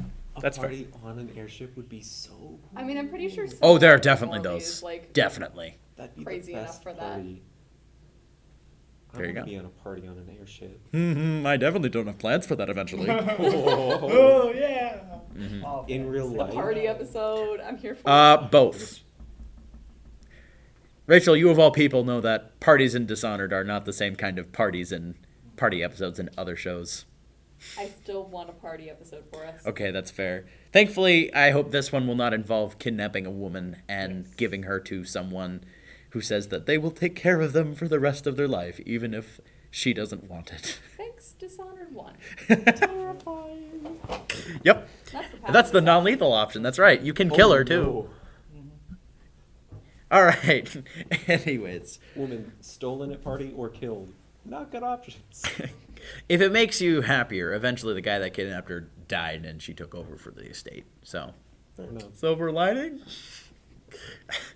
Anyway, the ethics of that put far under the table and shoved somewhere where none of us will unearth that again. That's right. We're going on an airship. Yes, that is correct. Well, Lady Augur Heisel Cohen, I hope for the best for you in Pandysia. Keep that gun that you had. Hopefully you won't have to use it. That's my hope. Barrett, I trust that you will take good care of these people here. I'll do my best. Of course. Well then, it was good to see you all. Thank you for visiting, and I apologize for these tragic circumstances in which you all visited. As do I. I hope we had met. I was hoping we would have met in much more pleasant circumstances, Maxim. But you've been gracious. I appreciate it. Well, think of it this way. Next time I come in Sunline, hopefully the circumstances will be better. I tend to visit quite... Oh, you have the key to the apartment, correct? Yes, that's right. All right. I may or may not have to kick you out of there should I ever need to stay in Sunline, but... Of course. It's only to be expected. All right. Please don't trash the place. We won't. Okay. Right. No partying. No. Very pointed look at everyone else. Anton and Sab look at each other. He knows about the rug. Sam's just like been thinking about that the whole time. Oh, the rug. I'm just imagining Kenrick like with a drink in his hand or something, like just staring he at the drinks. cutout part of the rug, just like disappointed, just like zoned out, like Yeah. Kenrick doesn't drink anything hard, but Like he coffee. may or may not have a cup of wine every now and then. He is an ardent coffee drinker. yeah, That is true. him just drinking coffee. Like, Mm-hmm. Well, I look forward to that reunion too, Maxim. Mm-hmm. Thanks again. And I'm going to stick out my hand. You know what? No, I want to do. I want to do the Kenrick handshake. Okay, there we go. If any of you shook hands with him, it is that. one of those uncomfortable Lee also handshakes. shakes hands with them. Very Yes. strong. Same handshake. Yes. All right. Well, fly safely. Good business for you. Good day. And you see him walk back into the manor. All right. You guys have taken this route like what 5 times now, but you're going back from the manor back into the city. Things seem back to normal a little bit. You can see some street vendors and people walking about the streets, busy offices, people walking back and forth. A few horse-drawn carriages, very few motorized carriages. But you all stop in the town center at the, I want to say Candle Glow, Crooked Candle Inn. All right, I'm gonna go find Ren. Well, Of course. I'm gonna pop out, see if I can see anything. What are we doing here? There's someone that's going to come with us. We need to, Another one of your traveling companions. to respect. To be I don't honest, think this I one don't doesn't catch seem the- very weird. Don't think I don't catch the silent judgment. Oh, it is not meant to be subtle. Fair enough. Well, I'm gonna go find Ren. You'd walk in, and in the lobby, she is actually just sitting there, probably reading a book in one of the seats there. You would also see Anton there as well, probably sketching, right? Yeah. Okay. Mr. Blackburn, Miss Wren. We're about to head out. If either of you would like to come with us to Sunlight, you should probably gather your belongings, Well, you know my answer already. of course. Mm-hmm. I carry a lot of my stuff with me. All right. Well, we'll hold the carriage outside, but be as quick as you could. Ren is already packed. Oh, so. okay, Yep. perfect. Tom is also already packed. Yep. And come along. And I'll leave everyone outside. All right. It is getting a little. This is the maximum capacity of the motorized carriage, so it's a little tight. But We're squeezed in with each other awkwardly, like. Who are these people? um, Well, this person. You met Mr. Blackburn yesterday? Right? Yes, of course. This is Miss Wren. Josh, what rank is on Lee's? Does he have any rank represented on his uniform? Well, he's got a coat over his uniform, so he's got his uniform kind of in there, and he's wearing a Right, an overcoat. overcoat. Kind of Is there any? Does he have any medals or decorations or any sort not of? that you can see. Okay. Pleased to meet you. My name is Ren. What brings you here? One of the objects that the Lady Augur possesses. I am here to help them with that and to get it back. It is mine. An object, you say? Yes, that is correct. I'm afraid that is all I will mention on it, unless Heisel, you would prefer to say. I apologize, Lady Augur Cohen. Would prefer to say anything about it? You can call me whatever you choose, but Mr. Barrett here is our security detail, assigned to us by Mr. Kenrick. Seems like it. You can trust him however much you would like to. I'll leave it up to your discretion. Well, as long as it's not stolen off a corpse, I trust any man with that kind of uniform. Well, you never know who stole wood off a corpse. What's that? You never know who stole wood off a corpse. The corpse is certainly No.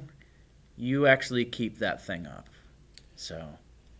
Well, Miss Wren, I'm afraid I don't quite trust you, and I'm not quite happy that you're keeping secrets from me. What secrets am I keeping from you?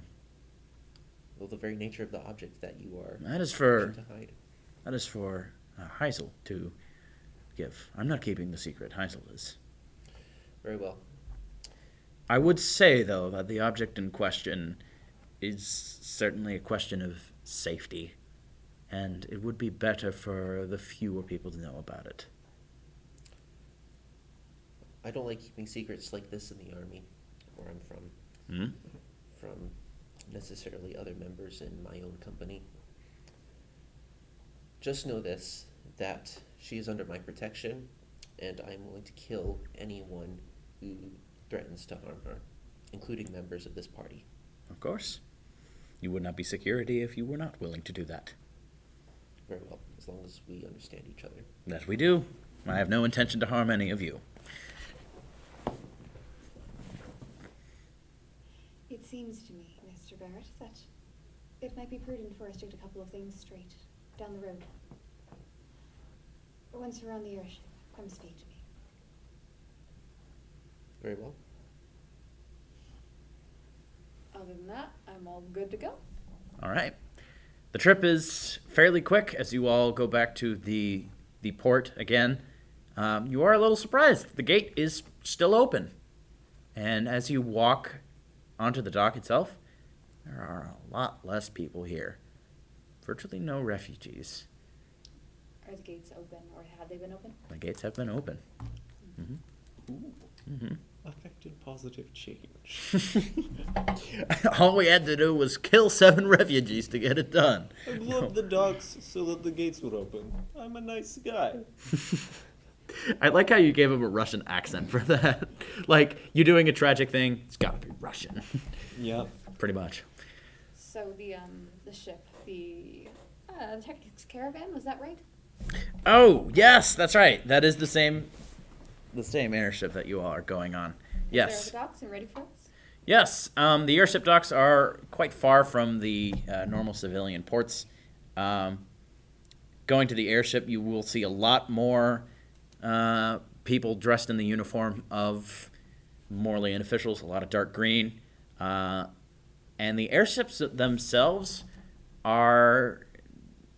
they don't really dock as to the point where they are completely settled on the ground. They're almost always floating. There's just oh darn it, what's that called? Almost like a docking ramp that's almost attached to them when they need to dock. There's probably mooring attached to it. But I have sent you all the references of what the airships kind of look like in this universe. Oh, yeah. This one looks very utilitarian. Cargo is being dragged onto it. You can see a couple of enforcers with looks like their own luggage getting on board the ship itself. This one, I might just tell you which one from the references I've sent. It is later, but looks a lot more organized and formal than the Crimson Pennant one that you saw earlier. It is armed as well. You can see a couple of the bottom of the ship actually has this sort of rotating cannon on it. So, you guys will not be completely defenseless in a fight should anything actually happen. You all board the ship, and very quickly, the ramp is lowered, and all of you would hear this hum kind of throughout the entire ship as it's not like a plane where you would feel this immense force kind of pushing you forward. There's virtually no G-forces or anything like that, but more like a blimp or a Zeppelin than a plane or anything like that. The ship would just take off and lean ever so slightly forward. You can still step, but if you were walking around, it is kind of tilted just a bit. Because this trip is actually only going to take about a day, you all will arrive within the next day. I don't have any interactions planned on the ship itself. So, hey, no pirates. There you go. Not this time. Is there anything you all would like to do while on the ship, though? It is kind of arranged a bit like the Maple's Cruel, in that it's a ship, it's multiple pipes going through. The quarters are a lot more tighter than they were on the Cruel. There's not as much space, but you all each get your own quarters, thankfully. Again, things are pretty utilitarian, not very regal, nothing like a party vessel that you were probably on. It's got space for cargo, it's got space for people, and that's about it. How long is this trip? It's going to be a day. Okay. So you all will arrive around noon the next day. So Alright. fly through the night and then arrive in the morning, or around noon. Yeah. I'm just gonna nap. All right. Can't exactly practice acrobatics while on an airship. Guys, watch this backflip. That sounds like something Sebastian would do. It does sound like It's something. probably something you could kind of do. The circus on air. That's actually a brilliant idea. I'd so see that. Yeah. Trapeze Yeah, artist, probably but that. it's literally Getting on the bottom of a blimp. So, like, you missed that bar. Like those That's people it. playing tennis on the biplane. I didn't know about that, but that's super You've never cool. seen that picture? No. Oh man, yeah. There's these people. It's like a really weird. The net is just like this long, but they're people I on the top mean- of a biplane playing tennis. There's really only so much you can do We on have the got top to see of a that after biplane. session. Yes, we do. That's right. Yep. Oh my. I would love to talk to Ren while we're here. Okay. If anyone else wants to be around for that, I have no necessary intention of it being private. Sav would I'm keeping my ears open. She would be in Oh. her own room, probably. You'd knock. Are you going to knock? Sav's probably interested, so if Miss Come Ren, in. If you have a moment. Yep. Please come in. You'd see her polishing and cleaning her gun. You're a good shot with that.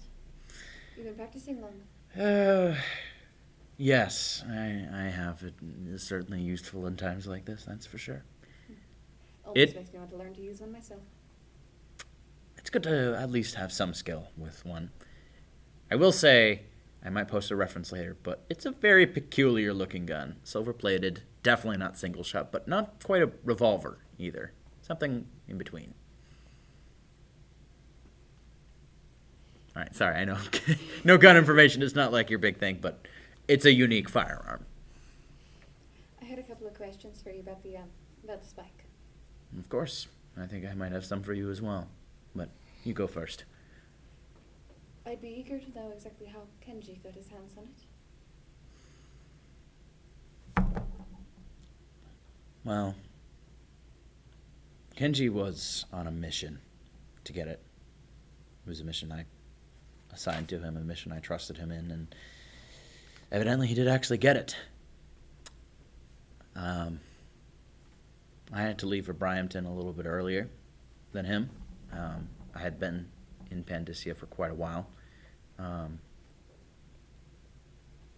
We had been apart for about a year, but it was his job to collect it, and so he did. Collected from where, if you don't mind me asking? He had most of the leads. I didn't ask him too much about where he actually was. He just transmitted to me that he had found its location, and I gave him permission to take it. It How is... did you hear about it? Well, it does indeed belong to me and for the organization that I work for. The inventor is long dead, but that is a man-made object, and it was made by someone within our organization. And what organization is that?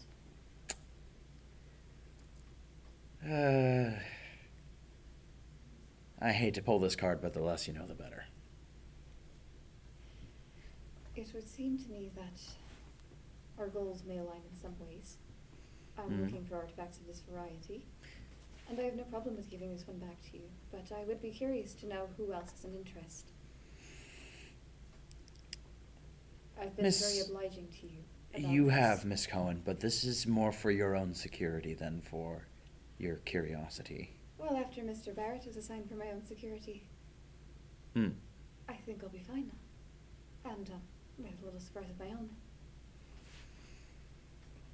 This is less of a security of there may be someone that may want to hunt you down.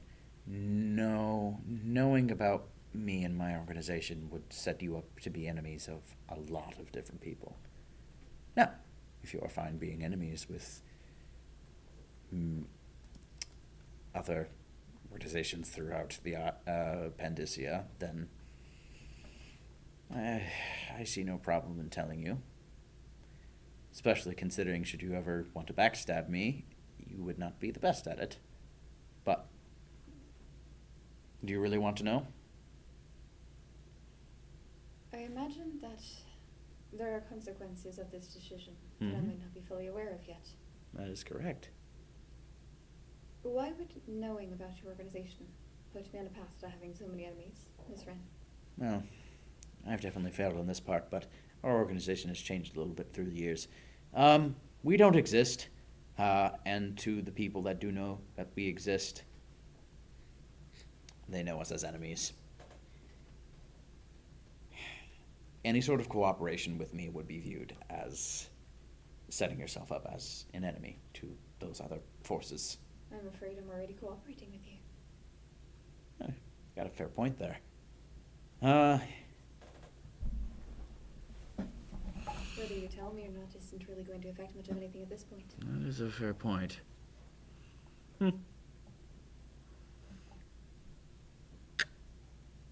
I am one of... Our organization is very quiet nowadays, but I'm representative of the Empire of the Isles. In what capacity? However you want to frame it. Intelligence, operative, courier, spy. And what is it the Empire wants with Void Spike, if you don't mind my asking? I want it back. Who invented it? I don't even know that. All I know is that he was working for the Empire. Did they tell you why they wanted what it does? Anything about variety? Well, it definitely did something big, that's for sure. Things are definitely extremely different in the Void now, and I think these things had a part in it. There's multiple. Oh, well, I definitely did slip up there. Yes. There are 6 total. And do you have the other 5? That is up to a different operative. I don't know. We're a very loose organization. The less you know, the less they'll be able to get out of you, if you have that many enemies. That's exactly true. Which I certainly hope that you won't crack under torture should it come to it. I think you'll find I have a bit more to me than it would seem in that regard. I certainly hope so. Miss Rin, well, I see no trouble with returning what is yours. I would appreciate any information you come by about exactly what purpose it had in rewriting the Void, let's say. Well, I don't think that'll ever be at my station, I suppose. I say we're the Empire. We're kind of just the remnants of it. There's no parliament. There's no empress anymore. And what is your goal as an organization? To protect the world. From? We drift from thing to thing, whether it's chaotic individuals or people trying to change the Void for the worse, to bring about the Void in our world. The whole Void crisis thing, yeah, we were really on top of that. We kind of failed with that, though. You don't say. Right, yeah. We had our attentions elsewhere then. I think, A lot of people suffer for it. If you're preventing more of the same, you're doing good work. Well, if you were harmed by the Void crisis, I do apologize.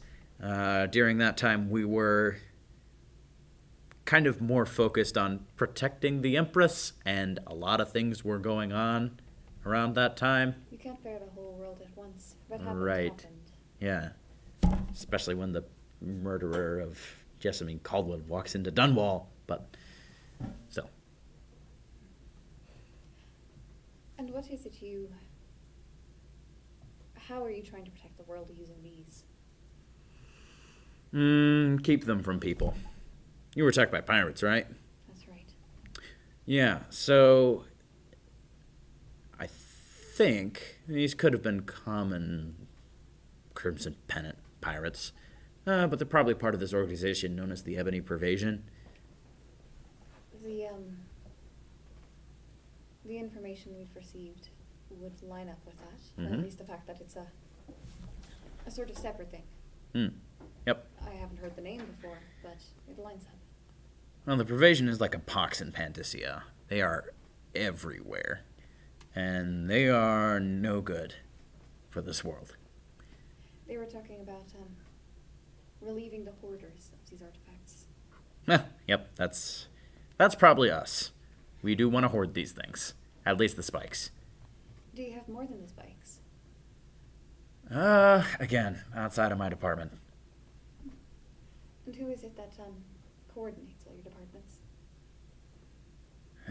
Well, this is a weird answer, but that's also outside of my department. So who do you report to? I get orders every now and then from somebody. I don't know who they are, but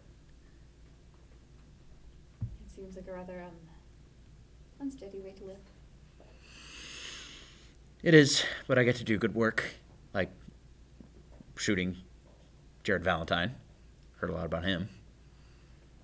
I hadn't, but from what I do hear, or from what I heard at the surface of the court session, Mm-hmm. you did the world a service. Mm-hmm. Yeah, I even granted some evidence. We'd been tracking him for a long time, so it was good that he was finally in custody. That wasn't my job, but again, when a Might as chance well, like that comes up, we take it. of course.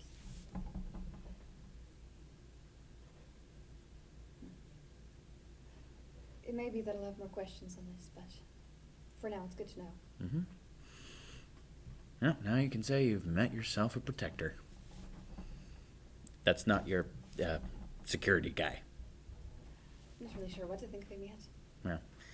Me neither. I'll probably have some more questions for you later, but for now, I think I need to finish up right here. Of course. I appreciate it, Miss Wren. Mm-hmm. And I went now.